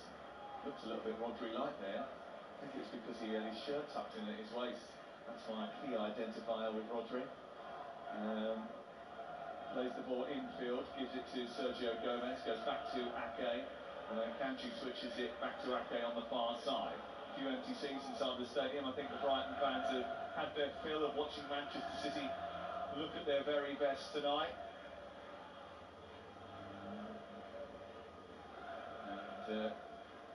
Messias Nunez just strolling forward now. Chelsea have released a statement in the last few minutes in which they've said that Enzo Fernandez has got a problem with his groin that's required surgery. It's something that I mentioned to you a little bit earlier on in the build-up to the game. He's going to miss the remainder of the season. There's more available for you at talkSPORT.com. And the ScoreSpot's open for business. And Jason Cundy alongside Jamie O'Hara. I wonder how good his Brighton knowledge is when he starts that show with the duck noises and says, has anybody seen? He's definitely in there. Norman Cook's definitely going in there. Fat Boy Slim's definitely going in there. Brighton Rock, I'm going to guess that gets a mention. Again, on H&J with Paul and Charlie, they were doing that as well. Pebble Beach came out. Did it? Mm-hmm. Here is Kovacic in the middle of the park. Out towards the far side. Here is Grealish on the halfway line for Manchester City, looking to extend their lead as we go towards the final few seconds of this match. City knowing that they have sent a message to the rest of the Premier League. We are here and we are strong. We are just as inflexible and infuriating as they've been for other teams in the Premier League for the last 4 years. Brighton don't have a particularly good record against the top 6 this year, which is a shame for them because they had their number this time last year. Doku on the outside, tries to get the cross into the box. It's headed away by Baleba, collected by Nunez, and it's out towards the edge of the centre circle. Again, Deserbi frustrated. He cut such a frustrated, animated figure inside his technical area. Grealish now turns it back. Do you know what, Sam? I do get how people perhaps don't want Manchester City to win another Premier League title. You know, they don't want that kind of like boring dominance. But for me, it's not. I was having a conversation with Dad last night, massive Liverpool fan, gutted that they lost, and he said I want Arsenal to win. But I feel we're seeing history in the making here, one of the best teams English football's ever seen. Foul by Ake as João Pedro nips in front of him, and the referee gives a free kick, and it's cheered inside the annex like a goal. Everyone's being rather sarcastic, I think. Take the wins where you can. It's like a goal, isn't it? João Pedro bending the ball into the box, deep towards the far post. It came through to Adingra, who was the player of the match in the final of the Africa Cup of Nations after his influence in that game. Didn't quite connect with it. It goes behind. No doubt who I think the player of the match will be in this game. He's sitting on the bench at this moment in time for Manchester City. We'll ask you about it later on. I won't give it away. Is it you sitting on the bench then? Yeah, De Bruyne scored. Foden's got 2. Alvarez on the score sheet tonight. Walker made an assist. Walker with an assist. Walker with a good contribution as well to the team. Here's Matthias Nunez, dipping his shoulder and getting away from Baleba and then striding purposefully through the middle of the pitch, releasing Alvarez. He's got Lewis outside him towards the right. He forced him a little wide into the box. He sent it low towards Grealish. It's too close to Van Hecke and it's cleared away. Wasn't a great ball from Alvarez to Lewis, was it? It wasn't. He played it too late, didn't he? And by the time Lewis had the ball, he was almost just stopped, trying to cut the ball back, but it was well read in the end. It was just ready to start talking about the fact that he only scores against those who compete in the M23 derby, because his other 2 goals have come against Crystal Palace. Is that right? Here is Barco on this near touchline, 2 yards in from the touchline, feeds the ball to Mark O'Mahony. He'll have an interesting tale to tell, won't he? His first experience of Premier League football prop. I mean, he played for a minute, I said that at Burnley, but he's had an extended period in the blue and white of Brighton tonight, up against the very best. Here's Barco into the centre, looking for O'Mahony, and Ake just steals in front of him and heads the ball behind and away for a corner away to our left. So I think the way that Brighton have never given up, they deserve a goal, but from City's point of view, they really want to keep a clean sheet. Yeah. They've dominated this game. There haven't been enough of them, and that's how they got the job done last season. Yeah. That solidity instead of sparkle got them over the line at the end of last campaign. Will it be the same again? It will be 2 clean sheets in a row. Barco fires the ball into the box. Van Hecke was arriving. He was watched by Ake. He thundered it clear, and it goes out over on the far side. It's been a little bit downbeat in here tonight. I haven't even seen that geezer I usually see with a seagull hat on. Brighton 0, Manchester City 4 on talkSPORT with Enterprise. Rent a car, whatever the mission, home or away. Enterprise helps over 120,000 people every day. And I noticed that you all look to your left there because you know where he sits. See if he was there. You were looking to the left, so we saw the hard man who walked. The hardest geezer. The hardest geezer. Did he walk or run, Africa? He ran. He ran. I can't believe you just questioned the hardest geezer. Here is Alvarez. Playing the ball down the left for Doku. Doku into the penalty area to finish it and make it 5, saved by Steele. Who pops it into the air, it drops for Alvarez, it's still not dead yet. Picked up by Afire and sent out towards this near touchline. Takes a cannon off of a Manchester City body, and the referee is now just going to check with the VAR of this. Jared Gillett, it's just not a good idea. Just don't, fella. Doku might just have felt with a bit of better finishing, he could have made that 5. Decent save from Steele, but it needed to go further out for it to curl in at the far post, but no, that was never a penalty. Ball out of play on this near side. Sports Bar on the way. 03717 2233 44. Breakfast back tomorrow morning. Gabriel Bonmahor's with Alan Brazil, and we'll bring you some live interviews in the Sports Bar from Pep Guardiola and from Roberto De Zerbi. Wilson Cook, I think, is going to go down and do those in just a moment for us. Here is Doku into Nunez, switching the play to the left. It's now with Grealish, who is surrounded immediately by blue and white jerseys. Back to Nunez. I think one of the things that you've seen from Brighton is that they are very much together, and they're all working for De Zerbi, aren't they? Absolutely. I mean, I hate that phrase anyway, the manager's lost the players. I mean, could be working for yourself and the club, the fans, the club that pays you. But they're all on the same hinge. You can see that. Absolutely, yeah. There's the full-time whistle. Manchester City won't give a single inch in their bid to retain the Premier League, and in doing so, hope to make history. Another day, another win, another step forward to the unprecedented 5-4 hurdles to jump. Forest next, then Wolves, then Fulham with us, live on talkSPORT, then a trip to Tottenham live on talkSPORT, as well as the game at home to West Ham United. 5 wins, and it will be 4 Premier League titles in a row, no matter how good the rest are. Tonight at Brighton, the damage was done in the first half. They blew them away in the first 34 minutes of the game. They extended their advantage in the second half with Alvarez, but by then Foden and De Bruyne had done their work, departed the scene, and then put 3 points on the board. It's been a fascinating game, a wonderful battle between 2 managers who have a certain way of playing their football, a way that keeps you compelled and enthralled. It's finished Brighton 0, Manchester City 4. Well, Manchester City showing no signs of faltering in their hunt for a fourth straight Premier League title. They bounced back from that Champions League disappointment just over a week ago to make it through to an FA Cup final at the weekend, and tonight take a step closer to another domestic title. The double is on. Brighton just weren't at their level tonight, in fairness, and it's another big win for Pep Guardiola's side, now unbeaten in 18 straight Premier League games and seemingly putting together another impenetrable run. You can react to everything you've seen and heard tonight as Manchester City run out big winners at the Amex. Give us a call.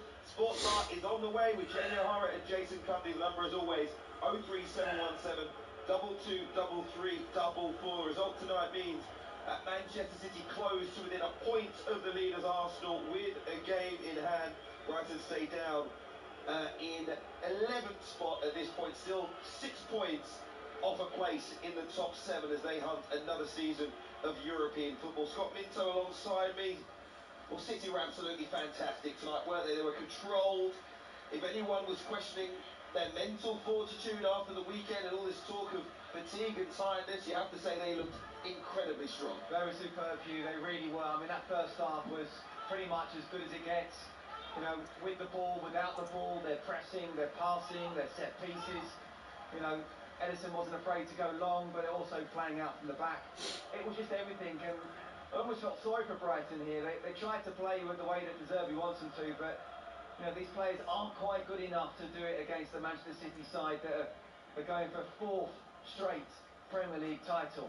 It's incredible how they just keep going week after week, month after month, year after year.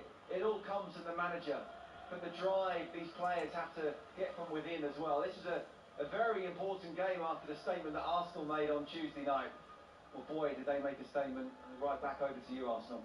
It is all smiles in those Manchester City players who've gone away to the right-hand side, thanked their fans for making the long journey south this evening, and they are bouncing off this pitch. It looks like a very happy camp at the moment. You can't have any major criticisms of Brighton tonight. I just wonder now when we think about the title race as a whole, Scott, and you think about what Manchester City could possibly produce from here on out, they will take some stopping despite the qualities of Arsenal and Liverpool. Well, absolutely, and you know that Forest away at the weekend will not be an easy game because after what's happened with Forest over the last sort of 7 days, I'm telling you now, the City grounds will be absolutely buzzing there.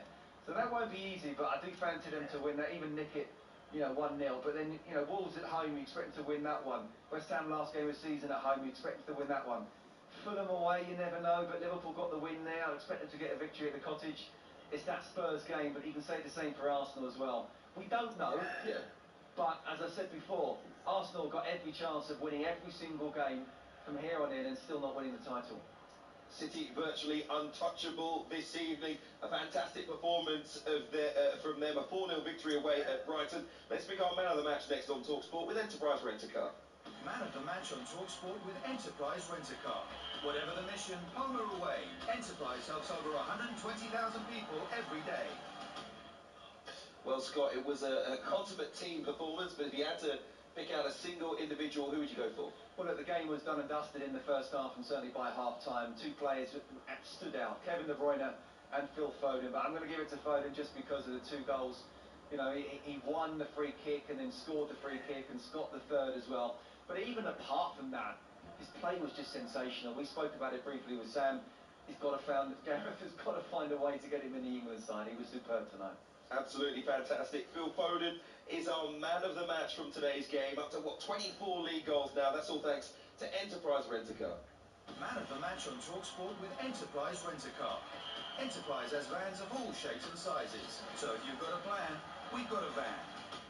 I should say 24 in all competitions, otherwise he'll be starting up front for England in the Euros this summer. Sam Manterplay, Scott Minto, thank you very much. We're going to hear from Roberto De Zerbi and Pep Guardiola in the sports bar, so stay tuned for that. Jamie O'Hara and Jason Cundy are on the way. You can have your say on an imposing performance here at the Amex from Manchester City, who just aren't letting up. 18 Premier League games unbeaten and clearly on a mission to lift the 4th straight Premier League title. De Bruyne, Alvarez and 2 from Foden means City are 1 point behind Arsenal with a game in hand. Can anyone stop Pep Guardiola's side? It's finished Brighton 0, Manchester City 4.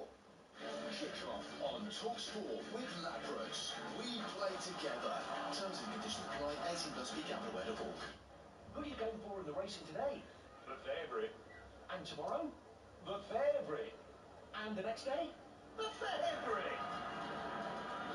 The Sun's horse racing pull-out, The Favourite, is now in the paper 7 days a week. Yes, that's right. Every single day. Bringing you even more top tips, more form guides, more race cards, and all the colours and silks.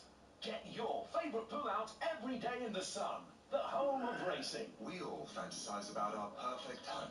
Sipping a morning coffee out on the terrace. Good morning, Mr. Squirrel. Morning. The kids building a treehouse in the garden. I'm living my perfect childhood. But come on, this isn't real. Listen, if you're serious about making your fantasy a reality, find out what your home is worth instantly with a free online valuation estimate. Get real about moving. Get on the market. Most common time to obtain an online quote between 1st of June 2022 and 30th of September 2022 is under 3 minutes. Excludes Northern Ireland. Uno is now available in McDonald's Happy Meal. So let's see who can shout Uno first. Bring it on. Yes, yes. Ooh, no! A wild card! Right, yes, back in the game. Yes! Ooh, no! I draw one card. Uno. Better luck next time. Have fun with your Uno cards. Does that one count? Nope. Oh, some fun, some food. It's all inside this Happy Meal. Until 7th of May from 11 a.m. Includes one reselected book or toy. Uno range comprises toys only, while stocks last.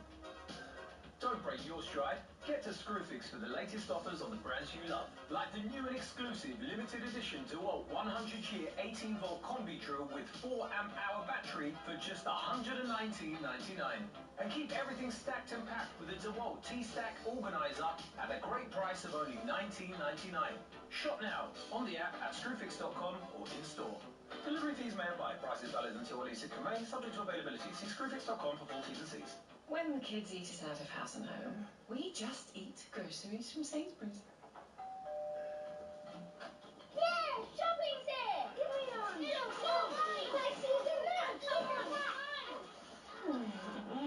When do they leave home? Get Sainsbury's, Asda and Co-op delivered for free. For groceries and everything else. Did somebody say just please? Participating stores, a minimum spend applies. Other charges apply, subject to availability. See Just Eat or UK for details. This football season, if you're looking to get involved in all the action, then look no further. At Betfair, we've made it faster and easier to build your ACCA this football season. Celebrate this weekend with a completely free ACCA or Bet Builder on football. Betfair. Opt-in and previous deposit required. Max free bet varies from £1 to £10 per customer. Minimum odds of 1.5 on minimum one leg. T's and C's apply. 18 plus begamblerware.org. Kick-off on talkSPORT. With Enterprise Rent-A-Car. Enterprise has vans of all shapes and sizes. So if you've got a plan, we've got a van.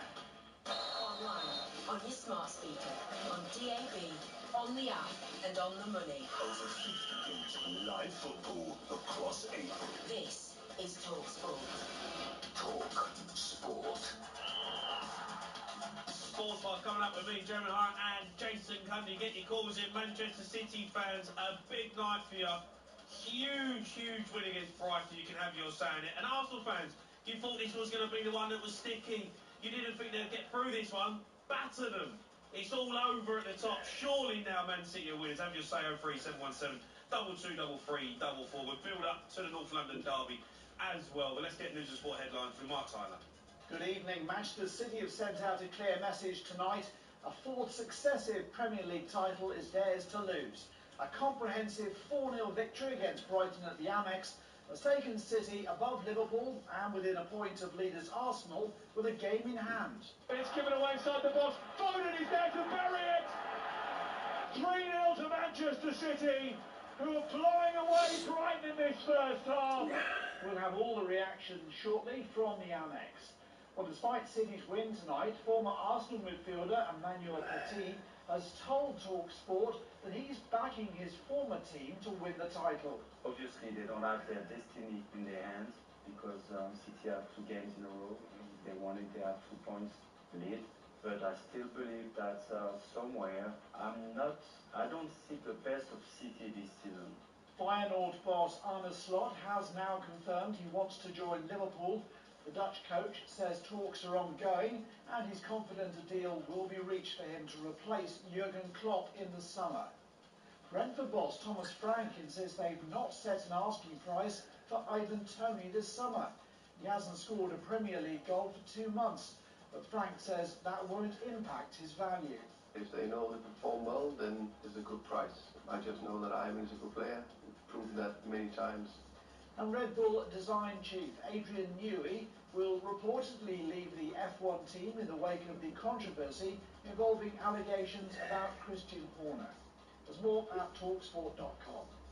talkSPORT News. A 13-year-old's been charged with 3 counts of attempted murder after 2 teachers and a student were stabbed at a school in Carmarthenshire.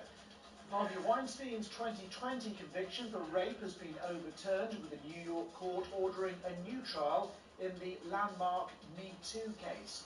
And Scottish First Minister Humza Yousaf is facing a fight for his political future after his rivals tabled a motion of no confidence in him.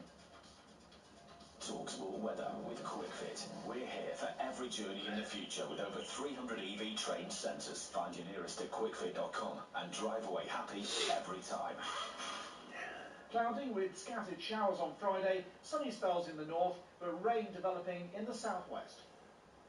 On 1089 and 1053 medium wave, on DAB, online and on your smart speaker. The Sports Bar on talkSPORT. Right, fans, here we go with the main event of the evening.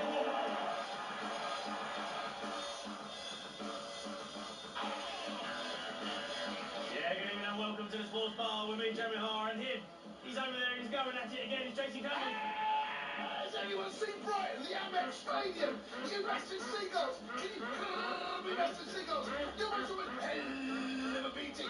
Roberto De Zerbi, the Farmer train station, Park Farm Shop, Zoe Moore, Fat Boy Slim, Zoe Moore, Fat Boy Slim. You want to win hell of a beating? Lewis Dunk, Simon Cowell, Joe Marler, the Brighton Pier, the Lanes, Hotel Divan in Brighton. Can you hear me? You want to win hell of a beating? Sea Life, can you hear me? Can you hear me, Sea Life?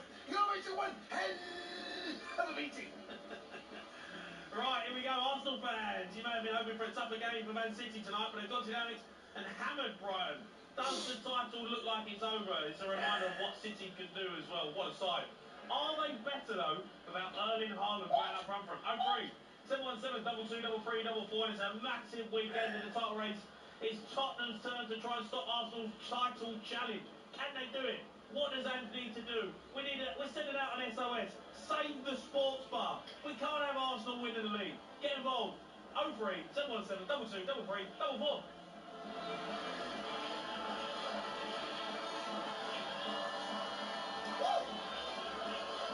Yo. Hello, mate. Hello, mate. How are you? Hello, mate. Hello, mate. You good? Yeah, good, very good. Yeah. Well done, City. Excellent work. Well done. I took my City. You're buzzing, you are.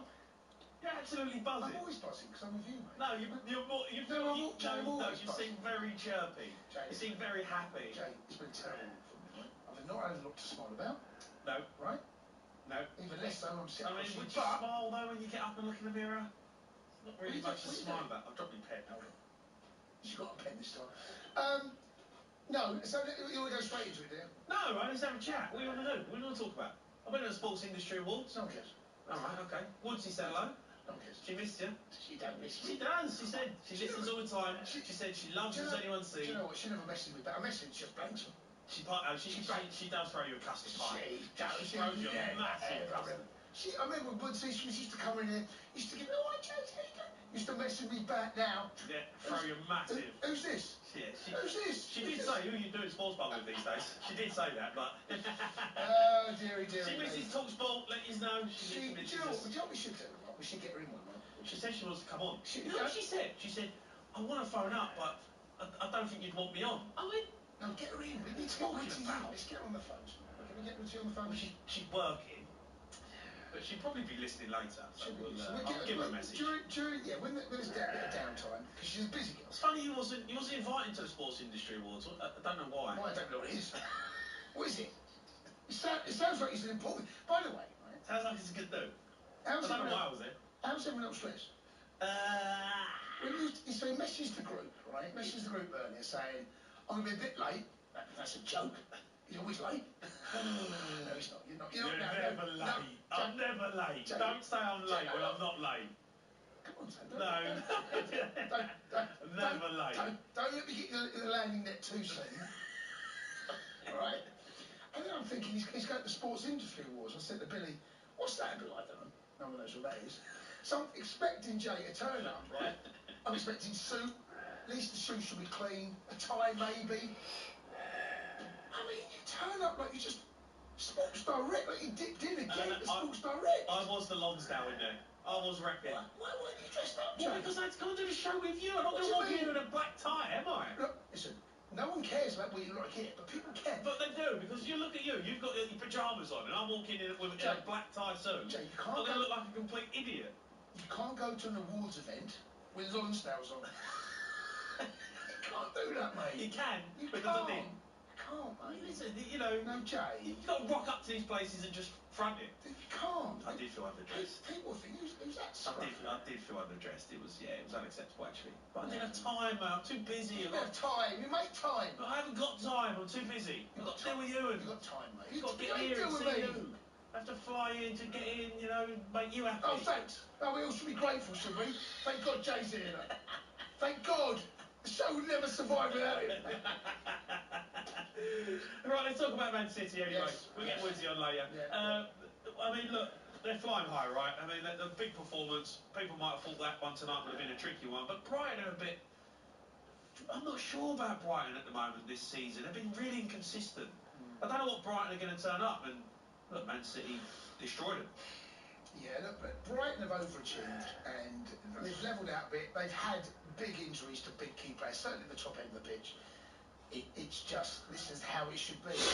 Man City should be going there at this stage of the season and winning. Maybe not quite as comfortably as they did, but they've got their trophy heads on, City. They've got their eye on the prize, the eye of the tiger. They have got their noses down. They're going in again. They're homing in, and this is one of those games. And I get why Arsenal fans are so excited. A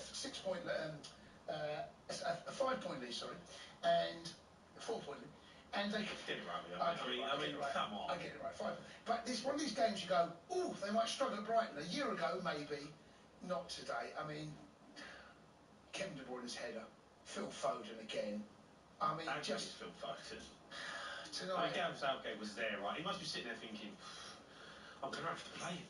I'm going to have to play him. I don't want to play him. I'm going to have to play him. He's not thinking I don't want to play him. No, he is, mate. He is. He's thinking, I want to play Calvin Phillips, but Calvin Phillips is a big toilet. So I'm going to have to play Phil Foden. It's where you play him. That's the problem. Southgate, we had this conversation. Where do you play him? How do you get the ball? He's thinking, where can I get Henderson in there? No. Where can I play Henderson? That's what he's thinking. That's what he's thinking. Can I get Henderson, Phillips, and Rice in the midfield? Yeah? Can Henderson do a job on the left for me? No. That's what he's thinking. No, he's not thinking, my God, Phil Foden, unbelievable, we're starting him, whatever happens, I'm building the England team around it. No, he's not thinking that. He's thinking, where can I get Henderson? No, he's not Henderson. Can Maguire play holding midfielder? He's not thinking. Let's give the props to them, because today, Foden again, mate, he's now. Look, we all knew the potential when he first rocked up. Everyone knew about him. He's now starting to burn us, mate. City tonight cruised. That was one of those games you go, ooh, maybe. I thought City would win, but after 25, 30 minutes, mate, you're going, how many can they score? That's what it was at that particular time. Yeah. And they just kind of get that bubble that Arsenal had after smashing one mob on Tuesday out 5-0. It's one of those they've gone, oh, and I'm going down, and they picked up maximum points, and they've done it with aplomb. They really did. You can have your say in this. Do you think they're better without Haaland? They're different. I wouldn't say better, just different. Well, they are better. They win. Yeah, but they score, and they're free-flowing. And listen, it is no disrespect to Haaland, because he's an unbelievable player, we know that, but Manchester City right now, you have to look at the fact they're a better side without him. Well, then watch out Arsenal. Because if they can find a way without Haaland to win and still look as good, then you know this side are just the best side in the country, and they have been and they will probably go on and win it again. All right, let's go to David. He's a Man City fan, right, Dave? Right, Davo? Yeah, lads, you okay? I'm all right, Dave. How are you? Yeah, all right. Probably tonight, City. You know, I do think there is an argument on the Haaland thing. I think Alvarez will up. Go on. Yeah, I was just going to ask you, what Man City fans, what are they thinking about it? And it's easy for us to say, but you know. Well, I think there's a lot. I think Haaland's a top player. I don't think he's. I don't think he'll leave alongside what's been suggested. But what I just think with City, Pep's never really liked strikers, has he? He's had issues in the past at other clubs where he's like when we had that year we played that false nine with Gundogan and that. And Alvarez does a similar job. He drops in there and makes it like a midfield six. And his runs, he'll either make a wide right run or a wide left run, Alvarez. He makes it centrally as well, but he's Haaland's he's brilliant at his runs in behind Haaland. Very rarely he's offside, but they're very central his runs a lot of the time. As where Alvarez, I'd love to see a heat map on both players, because I think Alvarez was at least 10 times tonight in his own half, picking the ball up and laying it off. And people say, well, that's not a big part. Well, it is when Haaland doesn't really do that. He doesn't get involved. He definitely has more touches of the ball than Haaland in the game. But Haaland's a top player, and there's no two ways about it. But I just think, deep down, I think Pep probably prefers to play with an Alvarez than he would with a Haaland deep. That's what I think personally. But I could be wrong. But good performance tonight. But it's not over yet. You know, there's still games to be won. I think Forest will be a difficult game for It's tonight. over, mate. Come on, Dave. Well, no, you've got to look. Listen, mate. I've been there with City in the last day against QPR with 2-0 down. We nearly crumbled, mate. And the same happened again with Villa, 2-0 down. I know, but Arsenal got to play Spurs at the weekend. It's easy 3 points for Spurs. Do you know? And then that's it. You know, then you got 2 games in hand. It's all over. Come on, Dave. Get the open top bus parade ready. All right, you might just repair Liverpool's farewell tour bus and go and take that over to Manchester. Get it fixed up and get the tour bus ready. Well, we'll wait and see, won't we? Look, we've just got to play our games, haven't we? So we can do. City are very cool, calm measures to take a game at a time, isn't it? The fans are like that now. I've had my fill as a City fan. I'm grateful. I've seen them win a lot. I can die happy, man. If they never won a trophy again, I'm really not too bothered because I've seen him achieve everything. You know what I mean? I'm very lucky like that as a fan. So, you know, we'll just take it a game at a time. That's all we can do. I think, you know, Arsenal, I think it'll go to last day, me personally. I think we'll both be pretty. Whoever wins on the last day will win the league. Candy, who have Man City got on the last day? Man City have got West Ham. I love putting him on the spot. West Ham? West Ham? Why are you asking me? I could lie, couldn't you? I could lie then. Yeah, 100%. Yeah. I mean, let me ask you again. Cool. Candy, who have Man City got last day of the season? Everton? Yeah, big game. You're right, it could go, but here's what they're doing. They're putting scoreboard pressure back on Arsenal now. So Arsenal have done the same to them. Now, all of a sudden, it's just 1 point. The goal difference is fascinating because there's now, they started at 12 goals difference, and now there's 8. So all of a sudden, the game was, it changes. It's That's what happens when you win 4-0. Yeah, it changes. And they smashed us 5-0, so that gives them that goal difference as well. But in that ways, we're not mentioning Liverpool, are we? What do you want to talk about Liverpool? Well, they're out of it, aren't they? This is it, cooked. It's done. It's over. Fully? Are they done? Completely? I think they are, yeah. I think they are. I think it's if they were chasing one of them, you might give them a squeak, but 2 have got to slip up now. It's like too much traffic there, mate. They're great. I'd love to have Arsenal fans, because there's the euphoria of beating my mob at the weekend on Tuesday. Now, all of a sudden, it's one of these games again. They're going to drop points. They're going to do it at some stage.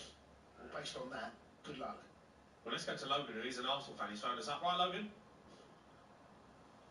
Hi guys, how you doing? I'm good, mate. How are you? Yeah, not bad. I have quite a few points I want to talk about, if that's all right. I mean, first of all, what I want to say, you saying it's an easy 3 points for Spurs on the weekend. Like, are you actually having a laugh? Like, we will it's easy. Come for you guys. It's easy, isn't it? You always crumble. You crumble at this stage of the season. You got to play Spurs. I mean, it's a win-win for us. It's different now. Look at us, like, in terms of our mentality, how we've come back from those 2 losses, Aston Villa and Brighton, and then smashed Chelsea. Alright, the mentality is slightly different. The hardest seems to be at the moment. Alright, we have our blips, but we come back for it. of it. Right? Secondly, it's still a 3-team chase for the title. Liverpool are still in it. It's a funny game, football. Right? You know, when you least expect it, you know, teams will flip up. So I think it's still all three to play for. Right? Liverpool out. You know, Liverpool out. They're gone. We have to wait there because we've got to get over to the Amex. Hugh Woosakoff is with Kevin De Bruyne.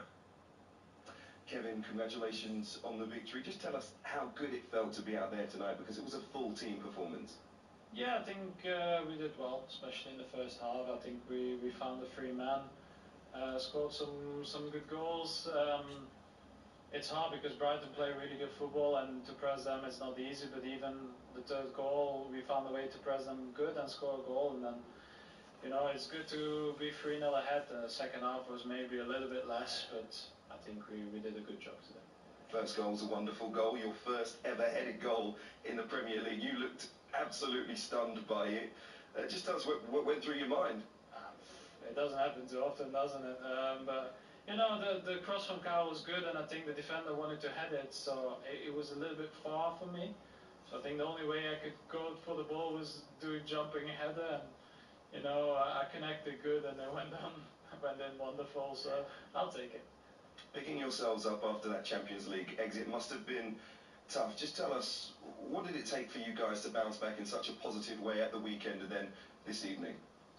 Well, you take the positive of the performance against Madrid. Obviously, we know that we are not qualified for the semis, but the performance that we did was good on both legs, and sometimes you have to accept that Madrid defended well, and in the end, on penalties, everything can happen.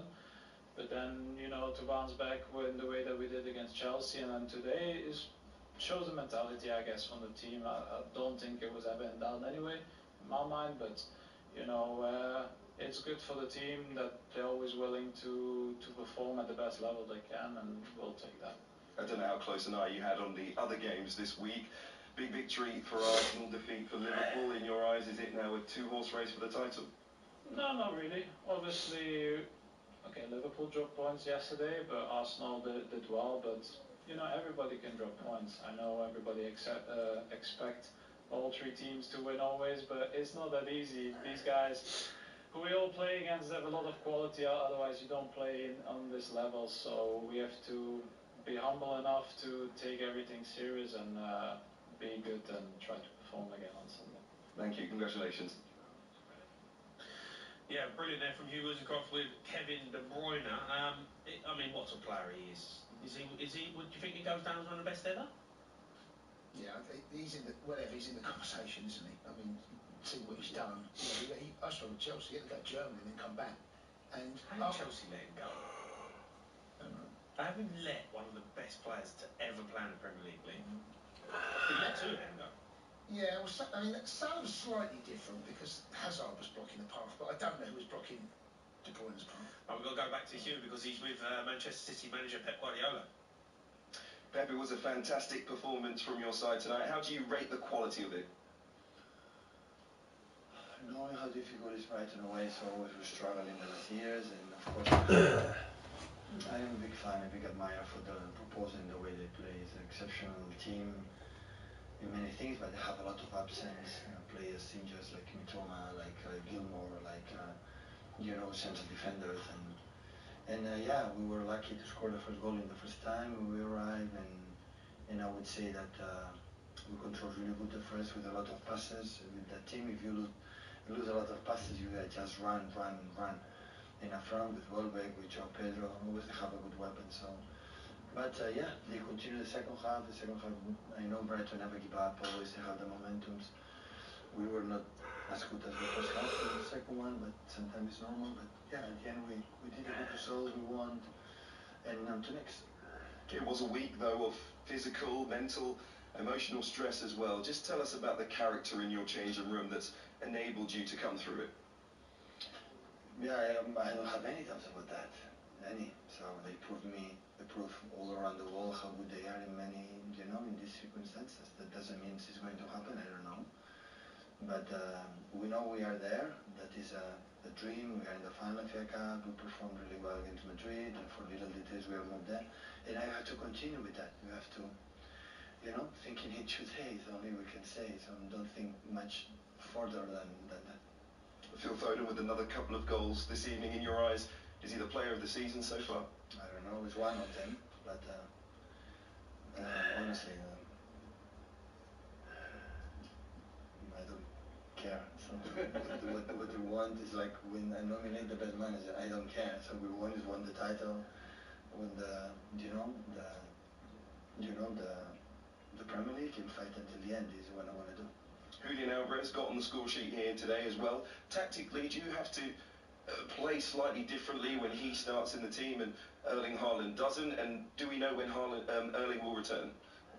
What is different is the quality of the players you play. When play Kovacic in one position is different than the other one. That's the first. And the second important thing to consider, to think about it, is how the opponents defend, how they attack, and after they change. But the quality in Julian is there all the time. Is there. Okay, Pep. Thank you very much. Right, Hugh Wilson-Goff there with Pep Guardiola. Keep the calls coming in. You want to have your say on a big night for Manchester City. We're building up to the North London derby as well. 03 717 2233 44. The Sports Bar with talkSPORTBet.com. Download the shiny new talkSPORT Bet app at the App Store and Google Play today. 18+ BGambleAware.org. As we all know, prices keep rising. So at B&Q, we've nailed down hundreds of ours. Prices nailed at B&Q. You can do it when you B&Q it. Prices held until at least 17th of June 2024. Held prices may be subject to temporary discounts, subject to availability, exclude B&Q local stores. Hi all. How are we doing? Afternoon. Afternoon. Afternoon. Let's get this meeting. Meeting started. Come on. Where's the tablet gone? When everyone's home, EE Work Mode prioritizes your broadband for working from home with faster speeds in more places than anyone else. So, Yeah, I've got you loud and clear as a bell. this is broadband made for working from home. Search EE Broadband, powered by BT. Work mode with EE Smart Hub Plus. To verify, see ee.co.uk/claims. Licking your chickeny fingers while gazing into your co-worker's eyes is not appropriate. Taking a bite of a Twister wrap while gazing into your co-worker's eyes is totally appropriate. So be a good workmate and get yourself a KFC lunch meal deal from just $5.49. It's workplace appropriate for when finger licking is not. Weekdays until 3 p.m. In-store at participating restaurants only. See kfc.co.uk for full T's and C's. Now you can stream all the drama of the Premier League instantly and without a contract. Absolutely brilliant. This Sunday, 2 of the title contenders are in action as Tottenham take on Arsenal in the North London derby before Nottingham Forest face Man City at the City Ground. Hear all Sky Sports channels for a day or a whole month with a Now Sports membership. Stream the race for the title live this Sunday from 2 p.m. Head to nowtv.com. 18+, Sky Sports content streamed via internet. Full terms apply. Get that Euro Millions feeling with Friday's £130 million jackpot. Plus, 10 UK winners are guaranteed to be millionaires. That's 10 more reasons to dance. 10 more robots. 10 more limbos. 10 more salsas. Friday's Euro Millions jackpot is £130 million. And 10 UK winners are guaranteed to be millionaires. Euro Millions from the National Lottery. Play on app. Estimated jackpot. Account terms, rules and procedures apply. Players must be 18 or over. Let me just throw this idea at you. You may have paid too much tax. If you've spent money on tools, travel or food for work, Rift can help work out what you're owed and get a refund bouncing back to you. In fact, on average, Rift get their customers £3 grand back. Not bad, eh? Let's get the ball rolling. Search Rift Tax Refunds. Come on, search Rift Tax Refunds today. Cricket. The unmistakable sound of leather on willow. Absolute beauty. Fireworks. Power balance. Anti-shirt cannons. Vitality Blast is back. Another explosive season of T20 cricket launches with Blast-Off on the 30th of May. Early bird prices available until the 1st of May. Buy now. Search Vitality Blast. Selected rounds only, terms apply. The Sports Bar with talkSPORTBet.com. Belgian broadcaster, brilliant bookie. 18+ BGambleAware.org. talkSPORT Drive. Tomorrow afternoon from 4 on talkSPORT. With me, Darren Bent and Andy Goldstein. Unrivaled, opinionated comment from the biggest names in sport. Insane acceleration, outstanding pace, next generation slipstream sport. High performance afternoon radio with more goal talk to the gallon. Belt up and listen. talkSPORT Drive with Andy Goldstein and Darren Bent. Tomorrow afternoon from 4 on talkSPORT. The fastest football on the way home.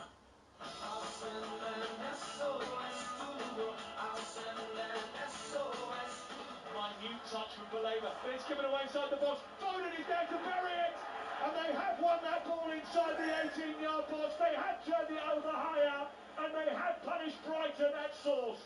3-0 to Manchester City. Walker has taken the ball down as the long ball goes up towards the edge of the area. He cuts inside. He's only got skill to beat. Sets it up for Alvarez into an empty net. It's 4-0. Yeah, you are listening to the Sports Bar on talkSPORT. Me, Gemma and Jason Cundy taking your calls on a big night for Manchester City. You can have your say on 03 717 22 33 44. Also building up to the North London derby. What a game! And Cundy, what are we playing SOS? Say no, I'm going Sports to Bar. wait there though because we're going to back to you because he's with Brighton manager Roberto De Zerbi. Roberto, clearly a very good opponent this evening. What are your thoughts after that? Very good opponent. Man City are one of the best team in the world, and they have the best coach in the world. I think they played a great game, but it's normal to lose the game against Man City in this moment because we are not in the right condition to compete against the big teams in Premier League. We have to be honest and we have to accept. I think we have to be positive as well, because today we are working for the future of the Brighton, not for myself, but the future of the club, because of O'Mahony, Carlos Baleba, Joe Pedro, Adingra, maybe Sunday Buonanotte, and Julio Inciso, if Julio can play, is available. We have a lot of young players. One part of our policy is to help them to progress, to improve, and I think I'm positive for the future because we have a lot of very important players. When your side did play well and you beat the Manchester City press, it looks absolutely wonderful to watch. Of course, even the best sides in the world can't keep it up at times against Pep Guardiola's team. But do we see there on the pitch the fruits of your coaching, and is it really just a learning process from here in the coming years? Vediamo comunque il frutto dei tuoi allenamenti che verrà sicuramente ancora di più nei prossimi anni, perché comunque vediamo come hai affrontato la squadra mondiale con la Manchester City. Look, I think to improve the player is not enough working only on the tactical disposition. You have to transfer the mentality. I think we reached the Europe League last season because we showed a strong mentality, a strong braveness, a strong courage, a strong attitude. And you can decide what you want to do on the pitch against Man City, or you stay in the last 20 meters, and it's not my idea. I go home if I have to defend the last 20 meters, or I play long ball, and it's not my part of myself. I don't recognize that style of football. Or you try to play with courage. You have to accept the risk. You have to accept to lose the ball in the first goal with Valentin Barco. But Valentin Barco, for him, it was the first game in Premier League, and he played very well. But he made two mistakes in the fourth goal. In the fourth and the last goal, he forgot Walker. And Baleba and Valentin Barco in the first goal, they didn't work well with body shape, and they didn't understand Welbeck and João Pedro were man-to-man, and they had to play with the two strikers, but it's a part of the work. I'm positive. Of course, if you analyze the result, if you ask me if I'm happy to compete like this with City, what I have to answer you, I'm not happy and I'm disappointed, but I'm working in Brighton and we are working for our club. You still have, for the future. You still have some important games to go. You'll play teams in and around you as you try and chase a place in the top 7 finish. 6 points away at this stage. Do you still believe it's possible? I don't know. I believe to prepare the game to win in Bournemouth, and then we will see. Okay, good luck. Thank you. Roberto, you mentioned Valentin Barco. What about Adela Paya? What did you make of his performance?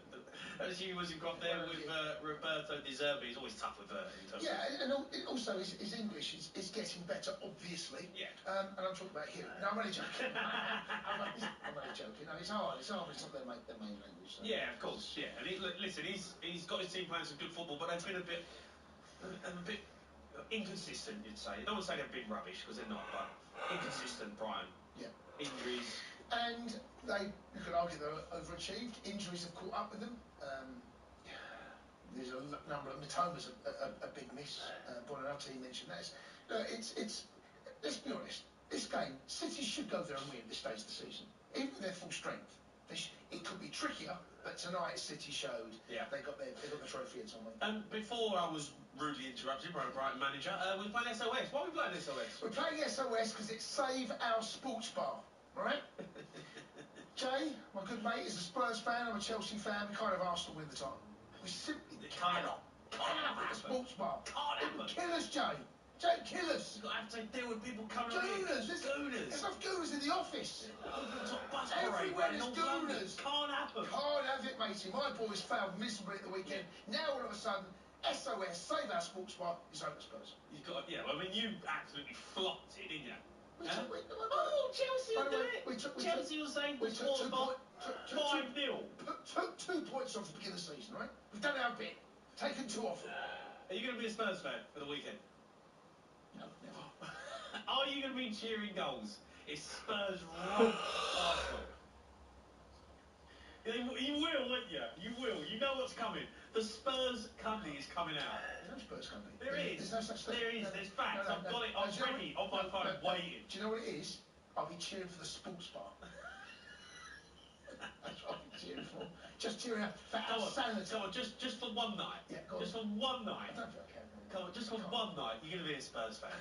You're going to remember them moments that you had at Spurs. You're going to remember that time you walked on the pitch. There weren't many. What moments? There weren't many. The times you walked on White Hart Lane.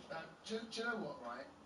It's all about, nothing to do with Spurs, it's just another team that can take points off them. And because it's a North London derby, right? It's all about sports. Well, you're going to celebrate. You're going to.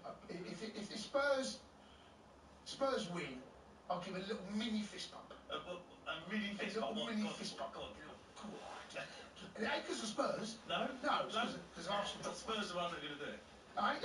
There's no mini fist. It's like a little. Yeah, the drop points. Yeah, you drop points. That's it.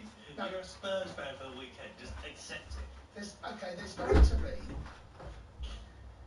part of me praying for Spurs. Let's go back to Logan, by the way. SOS. Who we spoke to about 20 minutes ago. Logan, hello mate, thanks for holding. There's been a lot going on, but look, you've got to deal with Cundy this weekend. He's a Spurs fan. No, I mean, look, guys, why do you want the same team to win the league for what, the 5th time in a row? Like, We don't, but just not Arsenal. Look, Villa, Newcastle, Man United. Jamie, if we win, alright, we'll let you touch the trophy, alright? Let me touch it. We'll let you touch it. We'll let you sniff it, alright? We'll let you sniff it. Just a little bit, alright? You're not going to though, are you? Come on. You've been good this season. It gets to this point. We all know what's coming. Can I bring up a topic that may be a bit controversial? And I know, like, over 38 games, right, the best team wins the league, right? Yeah. But I think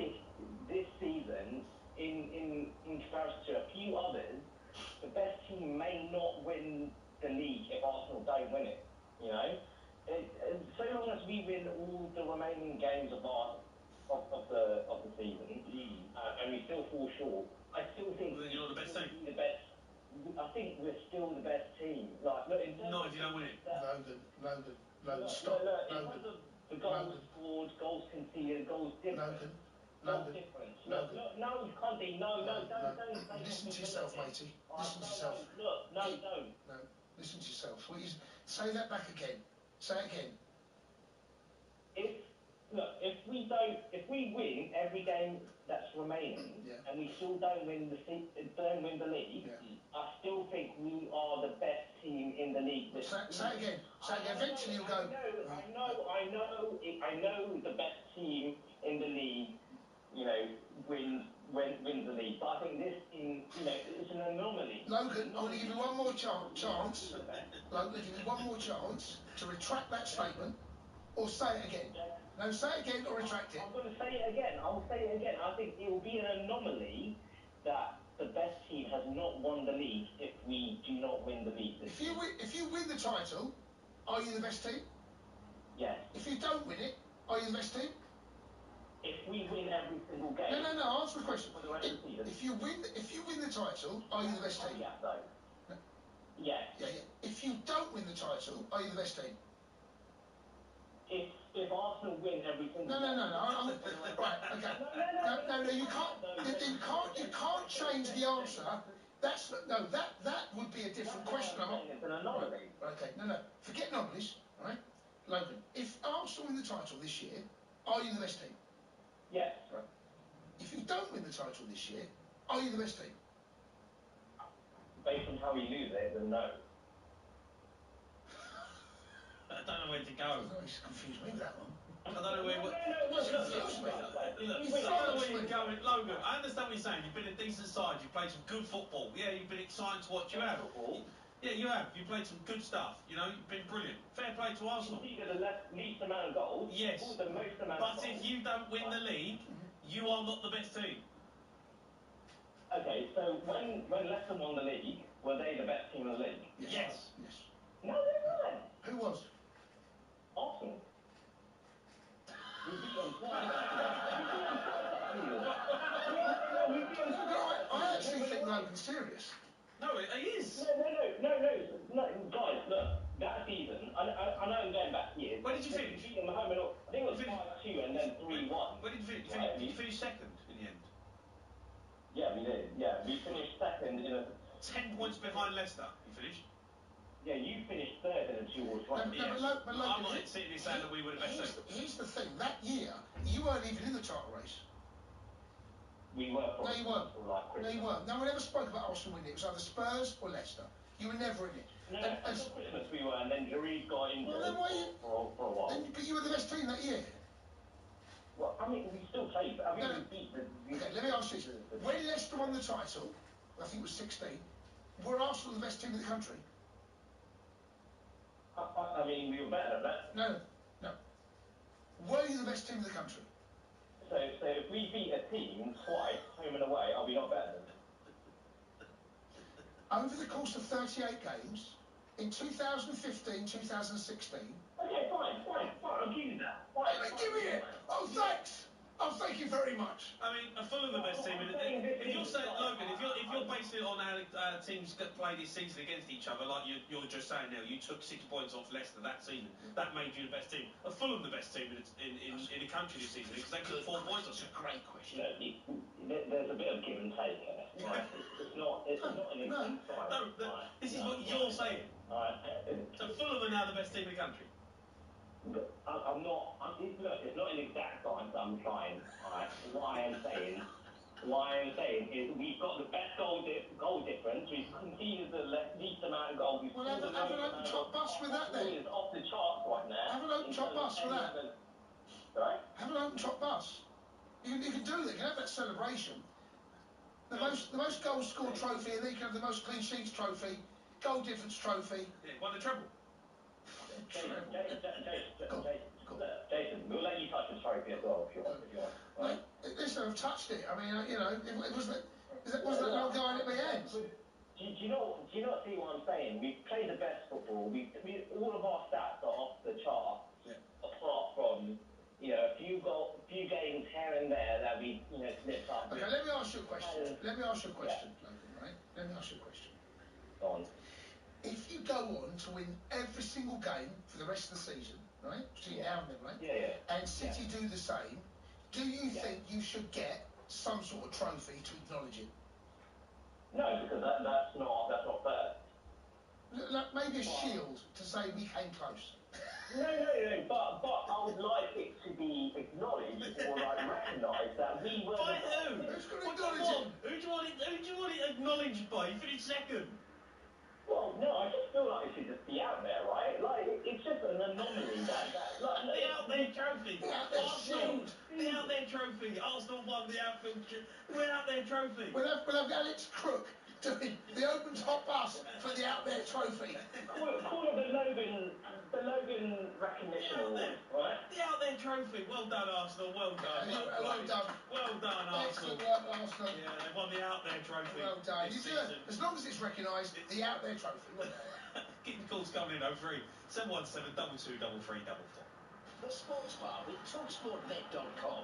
Brilliant broadcaster, best in class booking. Say no more. 18 plus BeGambleAware.org. If the client is not happy with the quality of the work and wants compensation because they allege it's amateurish, unprofessional and childlike, Hiscox could help protect you. The story of your business, underwritten by Hiscox Business Insurance. Subject to already holding a relevant Hiscox policy and subject policy eligibility, terms and conditions. Have you tried the improved McDonald's burgers? Just a little bit more.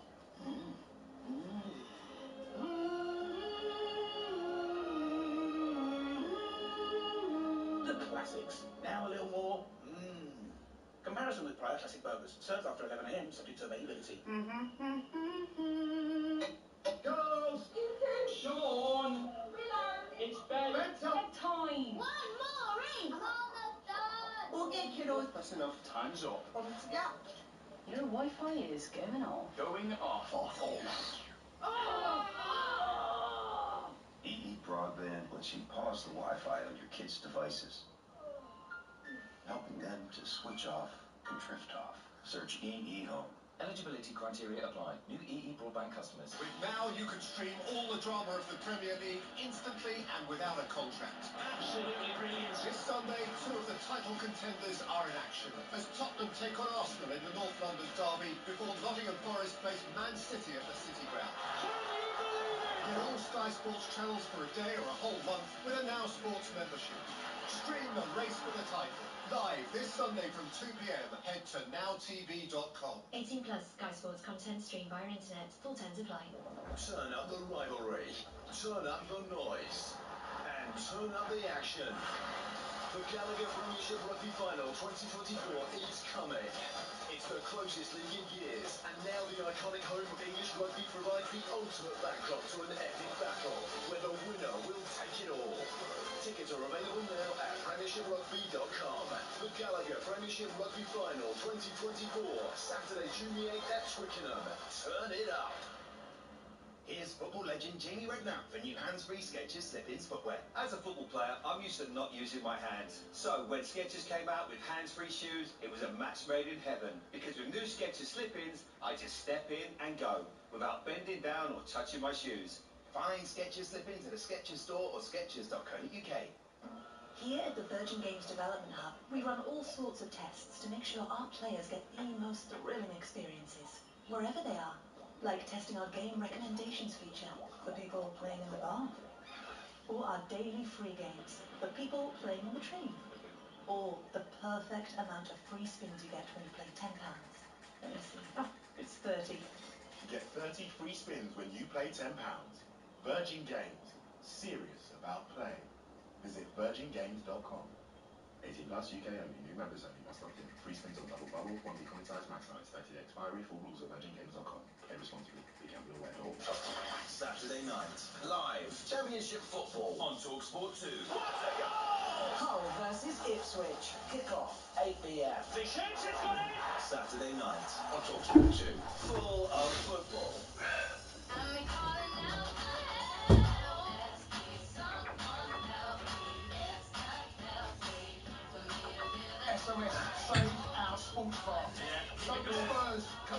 calls coming in 03717223344. Big night for Manchester City tonight. Big performance from them, cementing their chances of winning the Premier League title. But we're building up to the big game of the weekend as well. Spurs v Arsenal. What do we need to do, Spurs fans, to get this over the line? We can't have Arsenal. We can't have Arsenal winning the title. Let's go to Jackie Knuckles, though, the Man City fan. Just phone us up. All right, Jackster. Jackster. Hello, guys. How are you? I'm great, Jamie. How are you? I'm good. How's the knuckles, Jack? I'm all right, Jack. Still recovered. Jason, I was looking for you on Saturday. No, I bet you were. Why? What was happening Saturday? I wanted to go as far as anyone seeing Jason Andy. I know. Anyway, go on. Never mind, Dave. Maybe next year, Jay. Oh, thanks for that. Cheers. Right, first of all, the Arsenal fans, oh my God, it's deluded. If you don't win the league, you're still the best team, and you get more goals, and you get least goals. No, the team over 38 games is the best team who wins the league. It's nothing to do with how many goals, it's to do with points and wins, and that's the end of it. And I really believe now that we can go on and win the league, and I hope they win every game, and we win every game, and they save the sports bar, mate, and we're champions of England 4 in a row. This is what I want. Yeah, Jack, that's Harry Al. He sends his regards, Jack. Hello, Harry Al. How are the knuckles, Jack? They're brilliant now. They're fine, yeah. You've been celebrating too much for my liking. Keep that fist. No, can you believe it's been 2 years in 3 weeks since I had my accident? Since you've done your knuckles? Yeah, it was 2 years when we won the league against Aston Villa. That's when I did them in, but they're fine now. A little bit sore on the tendons, but apart from that... Can you still grip? Jack? Yeah, I can grip. I can wiggle my fingers and everything now. Wiggle with the knuckles? You can grip? As long as you can grip. Yeah, I can grip, yeah. Anyway, listen, can we get on to the game, please? Do you want, Jack? Right. Kevin De Bruyne's header was absolutely sublime. It was amazing. And Phil Foden, once again, what a player. He is just outstanding. He's got 23 goals this season already. He's been absolutely outstanding. Best player to see. And I thought the second half, we should have gone out and, at the last 20 minutes, I think we slowed it down when Rico came on and he made some changes. They were going backwards too much. What we should have done there, we should have gone for the juggler and got more goals, get that goal difference down more. Because we could have had another 2 or 3, which would have got it down to 5. And, but you know what? It's hard to lose. Jamie, please beat them on Sunday. No, we'll try. We'll do what we can, Jack. Save that sports bar, Jack. We'll do what we can. Yeah, I'm gonna be watching that, and then I'm obviously going to be watching City, and it's going to be a sweet Sunday. And like I said, even if you get a draw, Jamie, I'll be absolutely buzzing. Then we go to Forest. It won't be as easy at Forest because they have got a better attack than what Brighton have got. They can get us on the counter and throw it over the top. But if we play like we play tonight and we control the ball and possession, there's no reason why we can't go on and win that game on Sunday. And then we've got Wolves next week, and then Fulham. Then it's a big one against Tottenham. We could actually win the league against Tottenham. Do you know what? Here's a question, right? Well, I've got you on, Jackie, right? Yeah. Right. If it meant Spurs losing, so Arsenal don't win the title, Jay, would you take a loss? Of course I would. I mean, what makes you talking to me? Yeah. What do you mean? Right, so Jack, I'm asking Jay this question. Right. When you play Man City, would you take a loss to ensure that Man City won the title and Arsenal didn't? Yes, absolutely. Yeah, go on, Jamie O'Hara, I love you. Just put the kids out there, do you know what I mean? Put the reserves out there. Brilliant. And then we go, put you out there. Me and Cundy, centre mid. We'll probably get a result. Guys, we're still there. Of course we are. What do you mean we're still there? We ain't going anywhere, Jack. No, we're still here. No, we've gone home. No, we've got off, mate. We're going to go down the pub. Left early. What about 100% Mo with all his... Oh, Mo. Listen, Jack, you got to give it to him. It's a bottle job. It's a bottle job. He is a bottle job. And Clobby is as well. He didn't come on. Clobby's gone. He's gone. But look, with your new manager, what's he called? Arnold what? Slot. Never heard of him. Listen, people say good things about the Slot. Well, if he ends up like this tonight, God help him. No, Jack, I think you might. We're going to speak a little bit later on to a Dutch journo. No, people are talking about the slot. They are. Yeah. Apparently, a lot of people love slot. My mate Linda wants to tell you that she can't stand Arteta. Absolutely hate him. I absolutely hate him. What's she, soprano? Linda. Who? What's her name? Linda. Linda? Linda. Right, Lynn. I cannot absolutely stand Arteta. You got bad knuckles, Lynn? Is she your mate, Jack? Yeah, she's one of my best friends. Do you and Linda go out together? We certainly do. I can only imagine Jackie and Linda. When you knocking about, Manny. Honestly, you can only imagine. Imagine. Hey, Jackie, Linda, they come. Here come the girls. Knocking out around Old Trafford. Oh, I don't think so. Old Trafford's falling down. Jackie and Linda on a night out. The trouble written all over it. It does, it? All right, see you later, Jack. Cheers, Jack. See you, Lynn. Jackie and Linda. Oh, no, they're ripping it up on that Saturday night. They are. They are. Central match. Yeah, you can only. The mind boggles. Right, keep your calls going in. 03 717 22 33 44. The Sports Bar with talkSPORT.com. Download the app today for tantalisingly tip-top odds and exclusive offers. 18+ BeGambleAware.org. As we all know, prices keep rising. So at B&Q, we've nailed down hundreds of ours. Prices nailed at B&Q. You can do it when you B&Q it. Prices held until at least 17th of June 2024. Held prices may be subject to temporary discounts, subject to availability, excludes B&Q local stores. The McDonald's Chicken Big Mac is back, but not for long. So don't miss out on the 3 layers of soft bun. Don't miss out on the iconic, delicious Big Mac sauce. Those crisp, tender chicken patties. That fresh shredded lettuce. That melty cheese. And don't miss those delicious gherkins. Unless you want to take them out. Don't regret it. Get it. From 11 AM until the 28th of May. Subject to availability, participating restaurants only. Now you can stream all the drama of the Premier League instantly and without a contract. Absolutely brilliant. This Sunday, 2 of the title contenders are in action as Tottenham take on Arsenal in the North London derby before Nottingham Forest face Man City at the City Ground. Get all Sky Sports channels for a day or a whole month with a Now Sports membership. Stream the race for the title live this Sunday from 2 PM. Head to nowtv.com. 18+, Sky Sports content streamed via internet. Full terms apply. Thank you! Okay, this last song goes out to all those in the crowd who drove hours to get here and have now got to drive all the way back home again tonight. This one's called Better Get a Travel Lodge. Planning a big night out? Better get a travel lodge. Find great value, king-size comfort at travellodge.co.uk. Let me just throw this idea at you. You may have paid too much tax. If you've spent money on tools, travel or food for work, Rift can help work out what you're owed and get a refund bouncing back to you. In fact, on average, they get their customers £3 grand back. Not bad, eh? Let's get the ball rolling.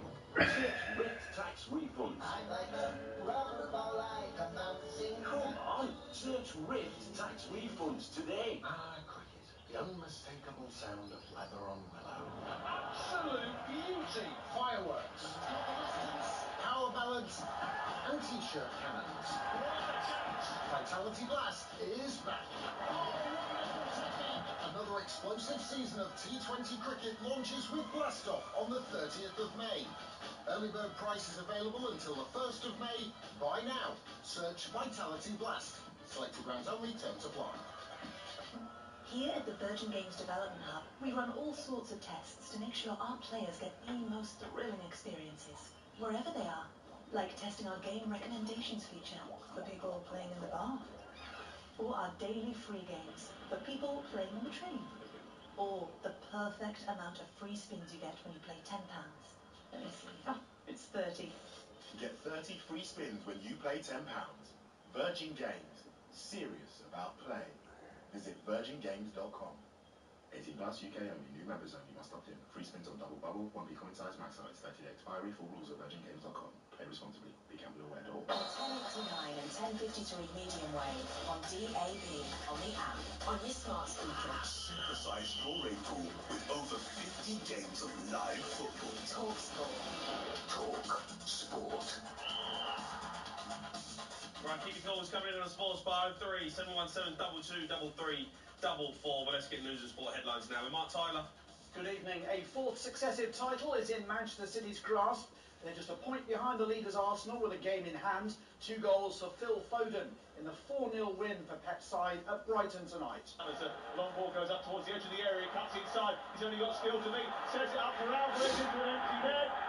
It's 4-0. I know Brighton never give up. Always they have the momentums. We were not as good as the first half, the second one, but sometimes it's normal. But yeah, at the end we did a good result. We won, and on to next. The former Arsenal midfielder Emmanuel Petit has told talkSPORT that he's still backing his former team to win the title. They know how important is the games coming on Sunday against Tottenham, but I'm very confident. I still believe Arsenal is going to win the Premier League. Feyenoord boss Arne Slot has confirmed this evening that he does want to join Liverpool. He's confident a deal will be reached for him to replace Jurgen Klopp in the summer. Dutch football expert Dennis Kranenberg says Slot has what it takes to succeed at Anfield. There are big shoes to fill for him, but I think he has the talent and the potential to do it. It's reported that Red Bull design chief Adrian Newey will leave the team in the wake of the controversy involving allegations about Christian Horner. And Luke Littler beats Rob Cross in the latest Premier League darts final in Liverpool tonight. There's more at talksport.com. talkSPORT News. A 13-year-old's been charged with 3 counts of attempted murder after 2 teachers and a student were stabbed at a school in Carmarthenshire.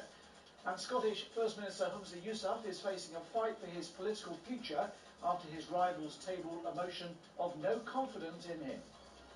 talkSPORT weather with QuickFit. Keep your car safe on the road this spring. Visit your local centre or quickfit.com for tyres, servicing and MOTs, so you can drive away happy every time.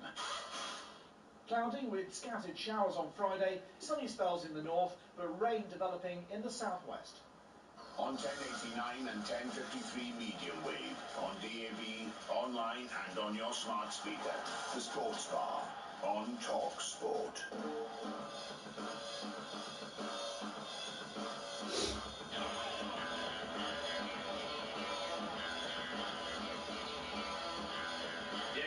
Listening to the Sports Bar on talkSPORT. I'm your host, Jamie O'Hara, and I'm joined by Chelsea legend Jason Cundy. Keep your calls.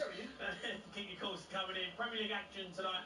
Man City batter Brighton. Arsenal fans are expecting a tougher game there for City, but just shows the class that they are in getting a result. You know you're saying it, 03717 2233 44. And we're sending out an SOS because we've got the North London derby coming up at the weekend. Can Spurs stop Arsenal winning the title? Does Ange have it in the locker to get it done? Let's go to Tom. He's an Arsenal fan, right, Tom? Hello, how are you? Tommy boy? Yeah, Tom, how are you? I'm alright, thank you very much. Are you ready? You ready for the weekend?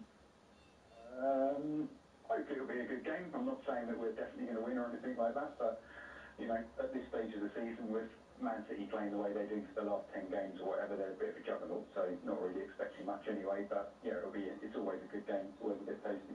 Yeah. Were you watching it? What are you doing, Tom? Are you out and about? Are you going to the game? What are you doing? I'll be out and about with friends going to watch it. So yeah, they're like hen's teeth getting tickets up there at the moment. So. Yeah, it's hard work. Yeah, I can't even get a ticket. Look, what do you want to talk about, Tom? The guy that came on earlier about the best team not always winning the league, or which I kind of disagree with, but I kind of see the point that he was trying to get at, but maybe the words weren't quite there. I definitely think that there are times where you have teams that are playing another team, let's take Man City because they're the current one, they've won the last 3 leagues, so teams go in not expecting to, and I definitely think there's a case that some teams will go into a game thinking, we've got no chance, don't risk anything, you know, don't put on the players that you might have risked against a bit more of a rival or someone that you might have got somewhere, so you don't always get the best out of the teams when they're playing the team that's won the league for the last 3 years in a row. So, you know, ultimately the other teams slightly down the table could be playing their absolute socks off and doing brilliantly, but the other teams are really having a go at them. So what you're saying is that team throwing the towel when they play Man City? Definitely. there is definitely a case that you sometimes are going to get teams going in there not expecting to get anything. You know, it's a fact. You know, it's going to be the case. Most of the teams in that league are going to think that. But over the course of the year, if you come out on top after 38 games, then I think you are the best team. But ultimately, there is definitely. I don't think anyone can disagree that. You know, if you're going into a game against, no offence to Sheffield, they're just at the bottom of the table at the moment. If you're going into a game against Sheffield or you're going into a game against Man City, you're more likely to put more effort into the one against Sheffield, thinking that we're going to get something out of it and we're likely to get points. Otherwise, you might be, you know, just banging your head against the brick wall with Man City. You think you can win the league? You know that. You think you're going to win? No. City will just City at the end of the year. At the end of the season, they just go on that run. They are just, you know, an unstoppable force, really. They just find a way. They've not been as good as they have been for the last few years, I don't think, this season. You know, it looks a bit shaky, but, you know, they've had their issues with, you know, Haaland's injuries and, you know, they've had injuries like everyone else has, but, you know, I kind of get what the guy was trying to get at, saying that, you know, certain teams can play their best every single week, trying to beat the other team, but, you know, sometimes teams might feel that they've got a bit of an easier ride with this game, you know that. But also, I think what we've got to remember, Tom, right? I understand what you're trying to say, but it can also depend when you play a certain team at a certain time. Absolutely, completely agree. If you go and play, if you play all the teams when they're decimated with injuries throughout the year, if you play 38 games against teams that are missing players, and then the team that comes in second play the full strength version of the same team throughout the rest of the year, but loses out 5 points, I think there is an argument to say that the better team doesn't always. No, but then it's the same for everyone, isn't it? Absolutely. It's the same for everyone. I mean, I felt you can make a case to say that it was a good time to play Chelsea on Tuesday as an Arsenal fan, when, you know, we had Cole Palmer out, we'd just been beaten in the semi-final of the FA Cup. We had, you know, our injuries were at that particular point, our team was weakened. You know, we had a boy making his Premier League debut. If you played us when we should have originally played us, things might be, I'm not saying they will, but they might be. But that goes across the whole board. And that's why, when you play 38 games, there are different challenges at different parts of the season, depending on who you are and where. I mean, you've been on, you know, you've got to a Champions League quarter-final. If you got through to the semi-final, your journey then in the Premier League would be different. Then Arteta's got to juggle and shuffle his pack that way. And same with Pep. Now, I think we've got to accept over 38 games, whatever the weather, whatever the circumstances, whoever's fit, whoever's injured, depending on a midweek game or weekend game, if you come out on top after all of that, the trials and tribulations you get, you are the best team. You cannot argue with that for me. You cannot argue with it. I'm not arguing it, and if you go back to the first thing I said I don't agree with the other guy, but I got what he was trying to say, but the words maybe weren't, you know, putting it in the way that he was hoping was going to, you know, put it across to you. But I get what he was trying to say. I disagree with it, but, you know, I do get what he was trying to say. I mean, Chelsea did brilliantly on Sunday. You know, I can't believe they lost that game. You know, they were just knocking on the door the entire game, but. Yeah, no, Jackson, well, yeah, I don't know. Sounds like you're mocking me a little bit. Keep mocking, Tom. A bit of mocking going on here, Tom. A bit of patronising. They played brilliantly. I thought they played really well, like much better than others. All right, Tom. Tom, I don't want... Chelsea. Tom, you know what? Unlucky Chelsea. Do you know what, Tom? I don't want your sympathy. I couldn't care less, mate. All right? Up the Chelsea. All right, let's move on to Simon. Brilliant. I love this show. Let's go Simon, who's a Man City fan. Right, Simon. All right, Simon. That not go out, Phil. Oh, you bottle job. You bottle job, Phil. Honestly. Bill. It's that's terrible from you. Shocking from you, that. Bill. It's great radio. Honestly. It's unbelievable. We've got to have a word with him. Bill. Come on, mate. Get Tom back. You gotta let them fly, mate. You gotta let them fly. Alright, Si. How are you, mate? Yeah, great. Hi, Jay. I just wanted to say tonight, right? Man City fans that are listening as well. When I was at school, Man United fans were so, not all of them, majority of them were quite arrogant. They became complacent.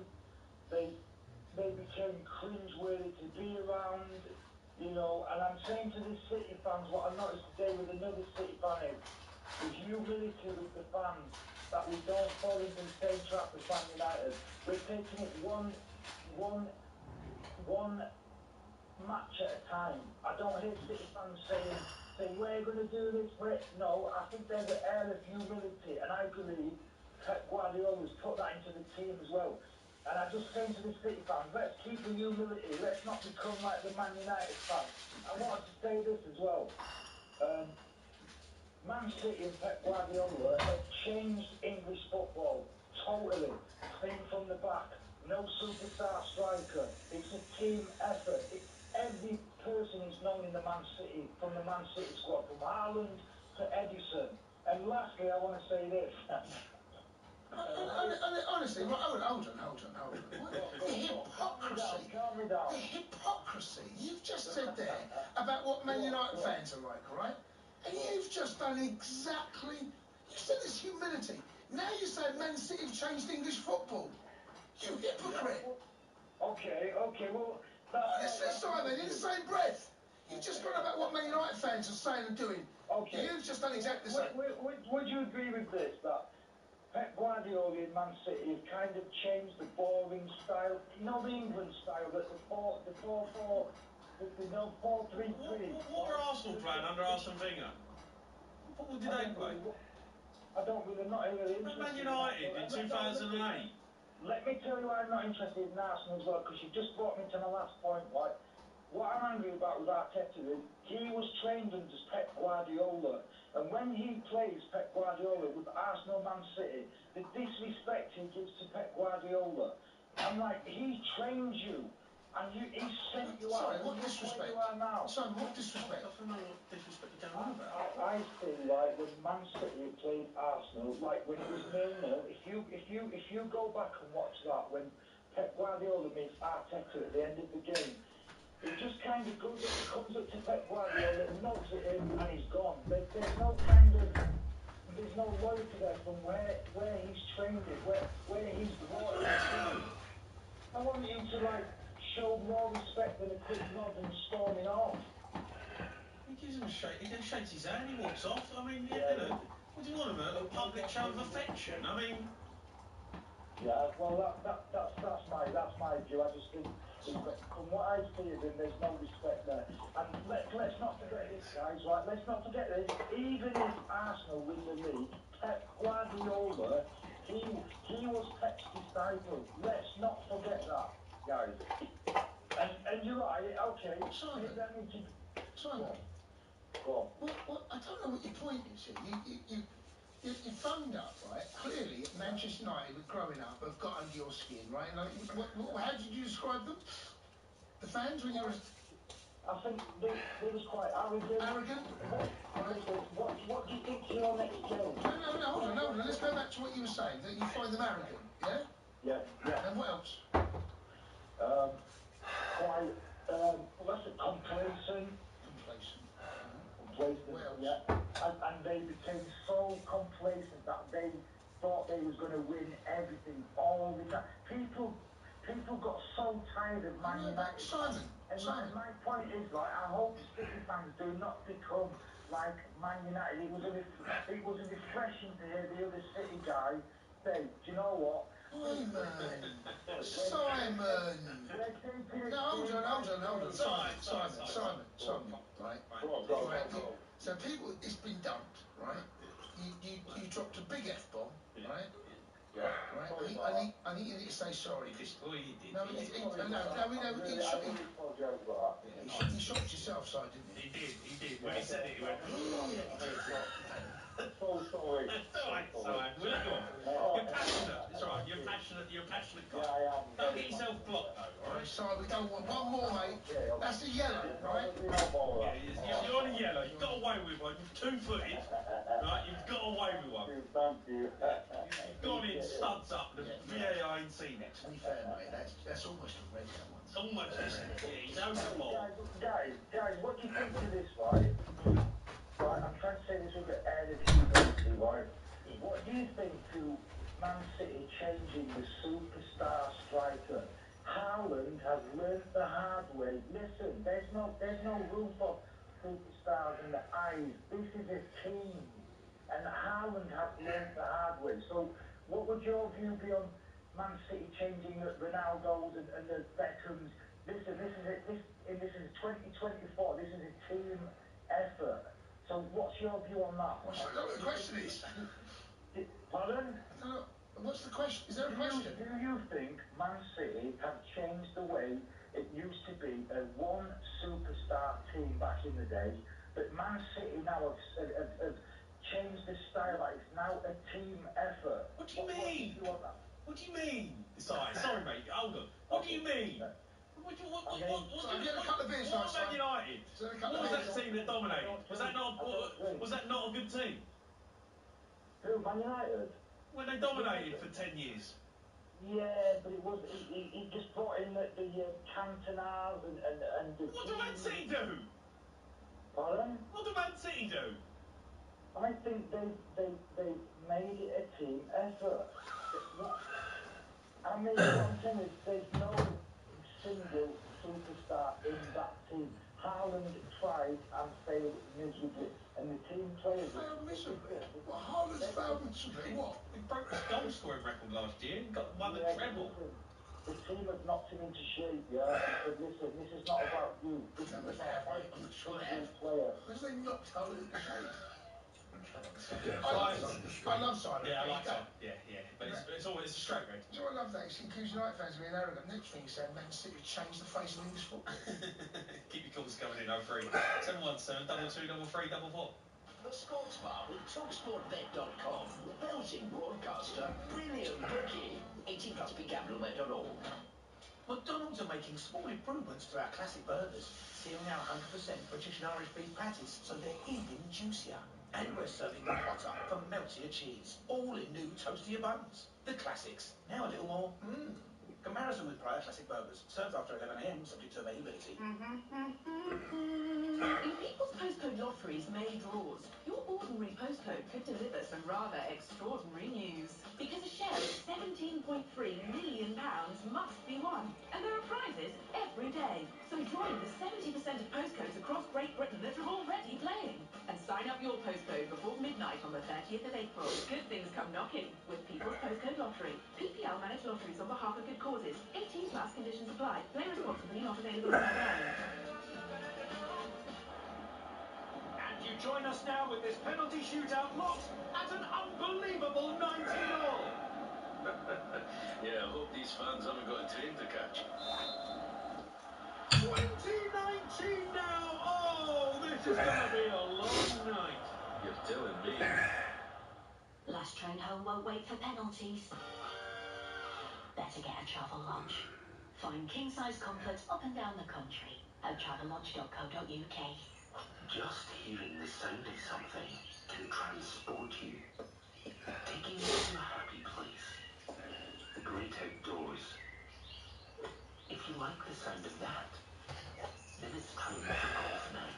Our app is the ultimate golf companion for booking tee times. A few taps on your phone, and you're tapping it in on the green. Sound good? Download Golf Now today. On average, Rift get their customers £3,000 back. I'd like the rubber ball like a mountain. Let's get the ball rolling. Search Rift tax refunds. Get that Euro Millions fee with Friday's £130 million jackpot. Plus, 10 UK winners are guaranteed to be millionaires. That's 10 more reasons to dance. 10 more robots. 10 more limbos. 10 more salsas.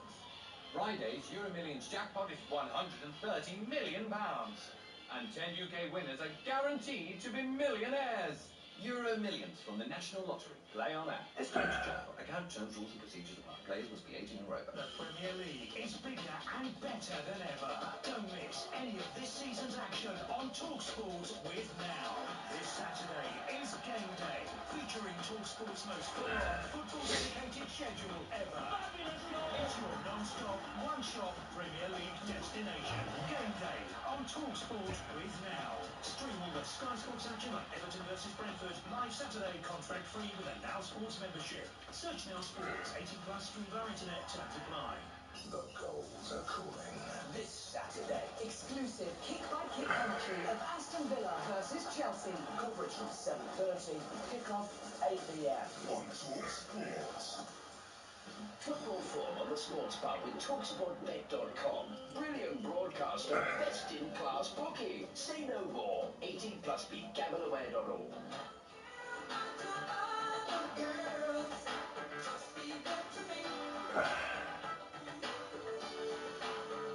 Time to take a look at Brighton v Man City and this weekend's games with talkSPORT Bet. Keep your calls coming in on 03 717 2233 44. Yusuf, the Arsenal fans phoned us up. Right, Yusuf? Right, Yusuf. Hello, Jason. Jamie, how are you doing? I'm good, mate. I'm alright. How are you? Where are you? What are you doing? I'm near your place. Shall I come around? Oh, you come around and get Candy in a headlock. Come on, come here. Where are you? Where are you? Victor, Candy. Where are you? I'm in London Bridge Station. Right, listen, can you get to News Building? We're going to get you upstairs now. Yes, I can. Right, Bill, sort it out. Yusuf, Bill, make it happen. Let's get Yusuf live on air. Yusuf, do you know, go to reception now at News, right? We're going to send someone down for security. You're going to come live in the studio on the sports bar. Really? Yes. Are you at London Bridge? Yeah, London Bridge Station, yeah. Right, okay, let's get him live on air. Come on, let's do this. Oh, we actually going to do it, are we? Why not? Yusuf in. Why not? Let's get Yusuf live on air. Alright. Bill, let's just do it. Yeah. Right, we're going to sign you in, Yusuf. We're signing you in. Go and speak to Billy now. You got to get, it's like trying to get into, like, you know, Fort Knox in here. Yeah, you're going to struggle. You might struggle to get past the few people. Don't put anyone in a headlock. No headlocks, Yusuf. Right? If they say no, stay patient. Right? It's not your door. Well, currently I'm in boots out in the garden. You said what? I'm guarding the boots in the station. He's guarding the boots? Well, just leave, Yusuf. Hold on. We're not getting you fired here, Yusuf. Are you allowed to leave? I'm not sure they're going to work from the car. Oh, Yusuf, come on, mate. No. We're going to get you live on a sports bar. No, he can't leave his job. No one's going to. Do you want me to get attacked or something? No, we don't want that. When do you finish, Yusuf? I finish in the morning. You can come to me. Come to me. Oh, yeah, we're going to do that, aren't we? Yeah, we're going to do that. Take the mic, Yusuf. We're going to just pick the studio up, bring it down to the boat. Listen to me, right? Listen to me, right? It's a genuine offer, right? Is there any way you can disappear for 10 minutes? Go and speak to your boss. There must be someone that can cover you for 10 minutes. He must allow a toilet break, right? Yeah, I can have a toilet break, yeah. Right, speak to Billy. 5 minutes, get yourself in a toilet break, right? We're going to come down, someone's going to get you, and we're going to get you upstairs live in the studio on the sports bar, all right? I ready for a headlock, though. Oh, please, Yusuf, make it happen. You can put us both in a headlock, but make sure... Both of you together. Both... I can't wait to see Yusuf. It's going to be tiny or massive. That's it. Yusuf, speak to Billy now. We're going to get you in the studio, okay? Don't let us down. If I can, yeah, I'll speak to Billy. Make it happen. Speak to Billy now. Speak to the boss. All right? Yeah. And sort it. Okay? All right, phone us back. He wants to talk about Arsenal. No, do it in the studio. Do it in the studio, Yusuf. Do it in the studio. Try and get in, right? We'll come back to you. We'll phone you back. But Bill's going to message you. Bill, speak to him now. Bill, just get it sorted. We want to get it. No, that'd be good banger. Amazing. What do you think he looks like? I've got... You think he's a unit? I don't think he is a unit. No. But it does a lot of doors, you know. It does got a lot of doors. I'm starting to rethink. Boots in the London Bridge. Yeah. You know, where is that? Boots. I don't know. I'm trying to think. Where is the Boots in London Bridge? I don't know if I think he's lying. I've plotted around London Bridge quite a lot. There ain't a Boots there. Is there a Boots in? I don't know if there is. Is there Boots? Is there? There is a Boots. There is a Boots. I don't know where it is. Anyway, look. Right, so here's what we're doing. I don't know where it is. I don't know where it is. It's right bang in the middle of the station. Is that where you get your own rifle? And we're going to get Yusuf on. He's on the way. Right, get security. We're going to hang on. We're going to get Yusuf in the studio. Yeah, we will. Let's go to GJ, the Spurs fan. GJ. Right, GJ, you're not at London Bridge, are you? No. I'm just about to hit the sack, actually. But just want to. say, boys, come on, sit there. Come on, sit there. Yeah. GJ, big game of the weekend for us, mate. It's a big one. We got to save the sports bar. Yeah. You know what, right? I've got, Arsenal mates in the lab where I work, and I golf who I golf with, and they're all giving it the large non-stop, you know what I mean? Like saying, we're going to win the league, and I bet you're worried.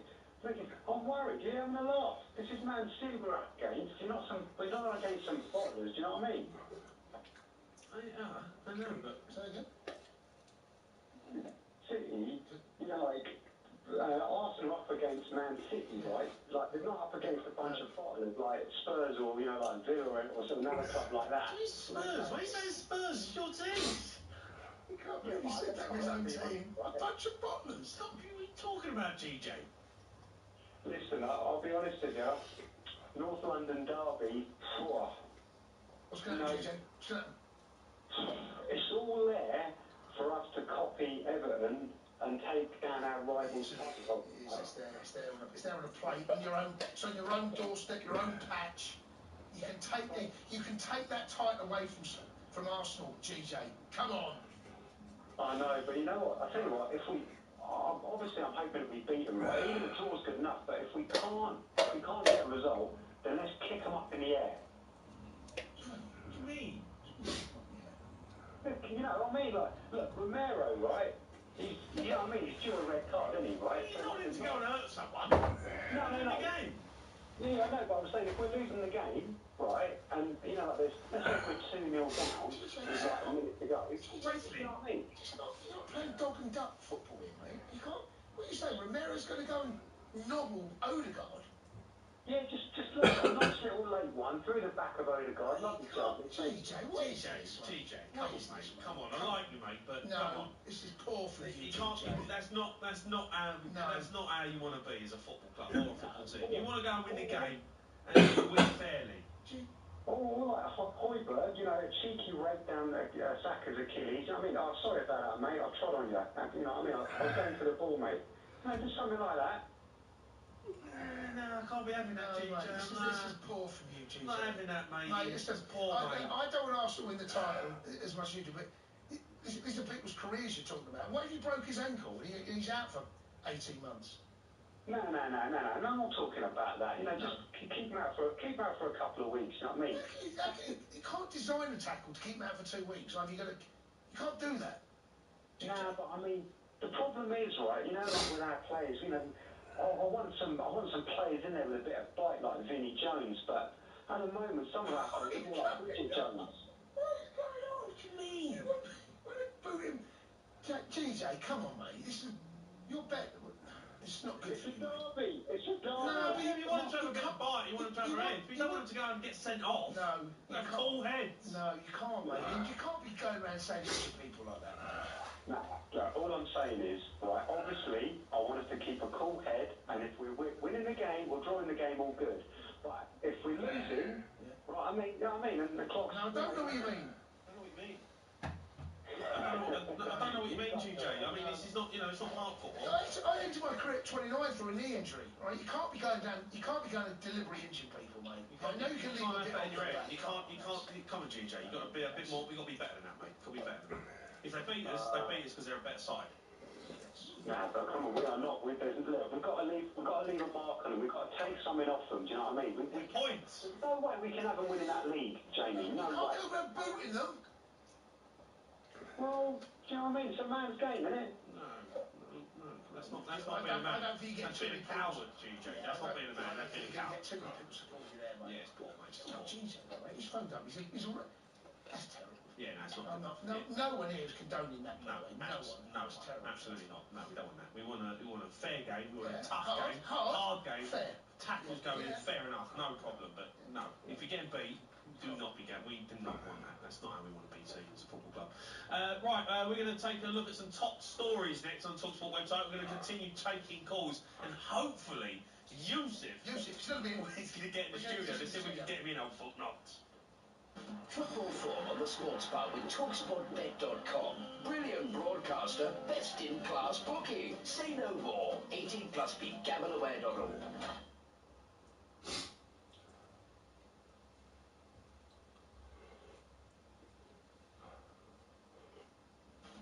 TalkSPORT with talkSPORTBet.com.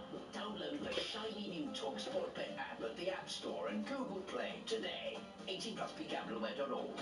If your business is the victim of a cyber attack, taken over by an unknown entity without your permission, information is stolen, data gone, records can't down. Then Hiscox could help get you back on track. The story of your business, underwritten by Hiscox Business Insurance. Subject to already holding a relevant Hiscox policy and subject to policy eligibility, terms and conditions.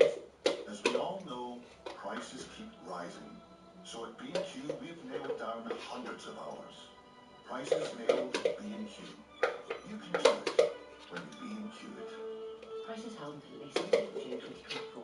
Held prices may be subject to terms and discounts, subject to availability, exclude exchange and local stores. With Now, you can stream all the drama of the Premier League instantly and without a contract. Absolutely brilliant. This Sunday, two of the title contenders are in action as Tottenham take on Arsenal in the North London derby before Nottingham Forest face Man City at the City Ground. Can you believe it?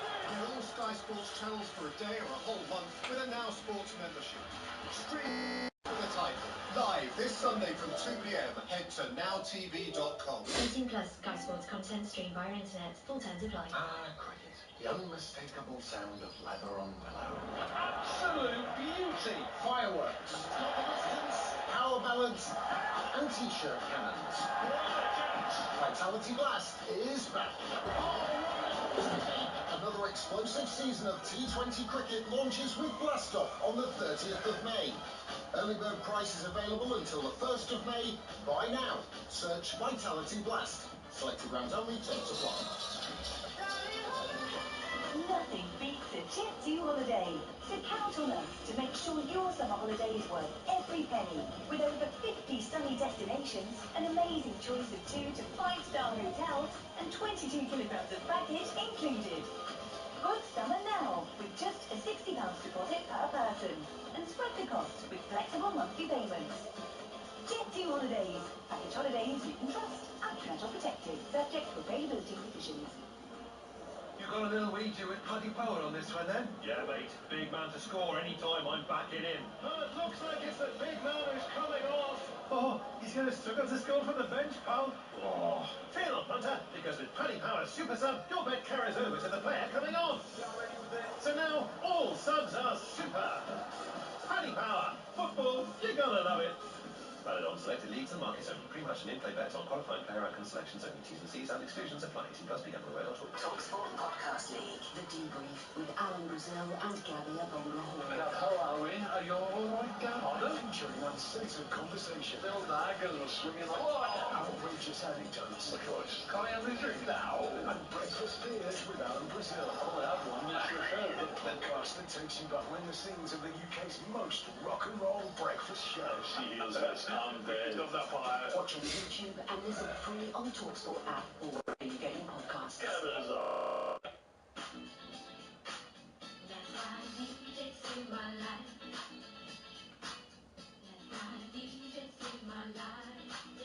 We're still waiting on Yusuf. He said he's on his way. Phone Yusuf. We're trying to get hold of him. Jack has been down to try and see if we can get him in the studio. And hopefully he rocks up and he can get it off from the boss. But time to...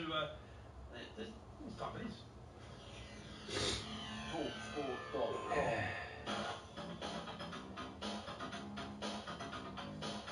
Yeah, Jackson Cole from the talkSPORT website. All right, Jacko. JC. Yeah, I'm good. Yeah, can't wait to see Yusuf. Yeah. I'm very glad I'm here for what could be a historic moment on the sports bar. Jacko come in and was like, am I getting bitten for Yusuf? Imagine that. Running all the chasing. Running all the rocks up. Right, this is time of the show where we look back on the website tonight and what's been going on and what's the big stories.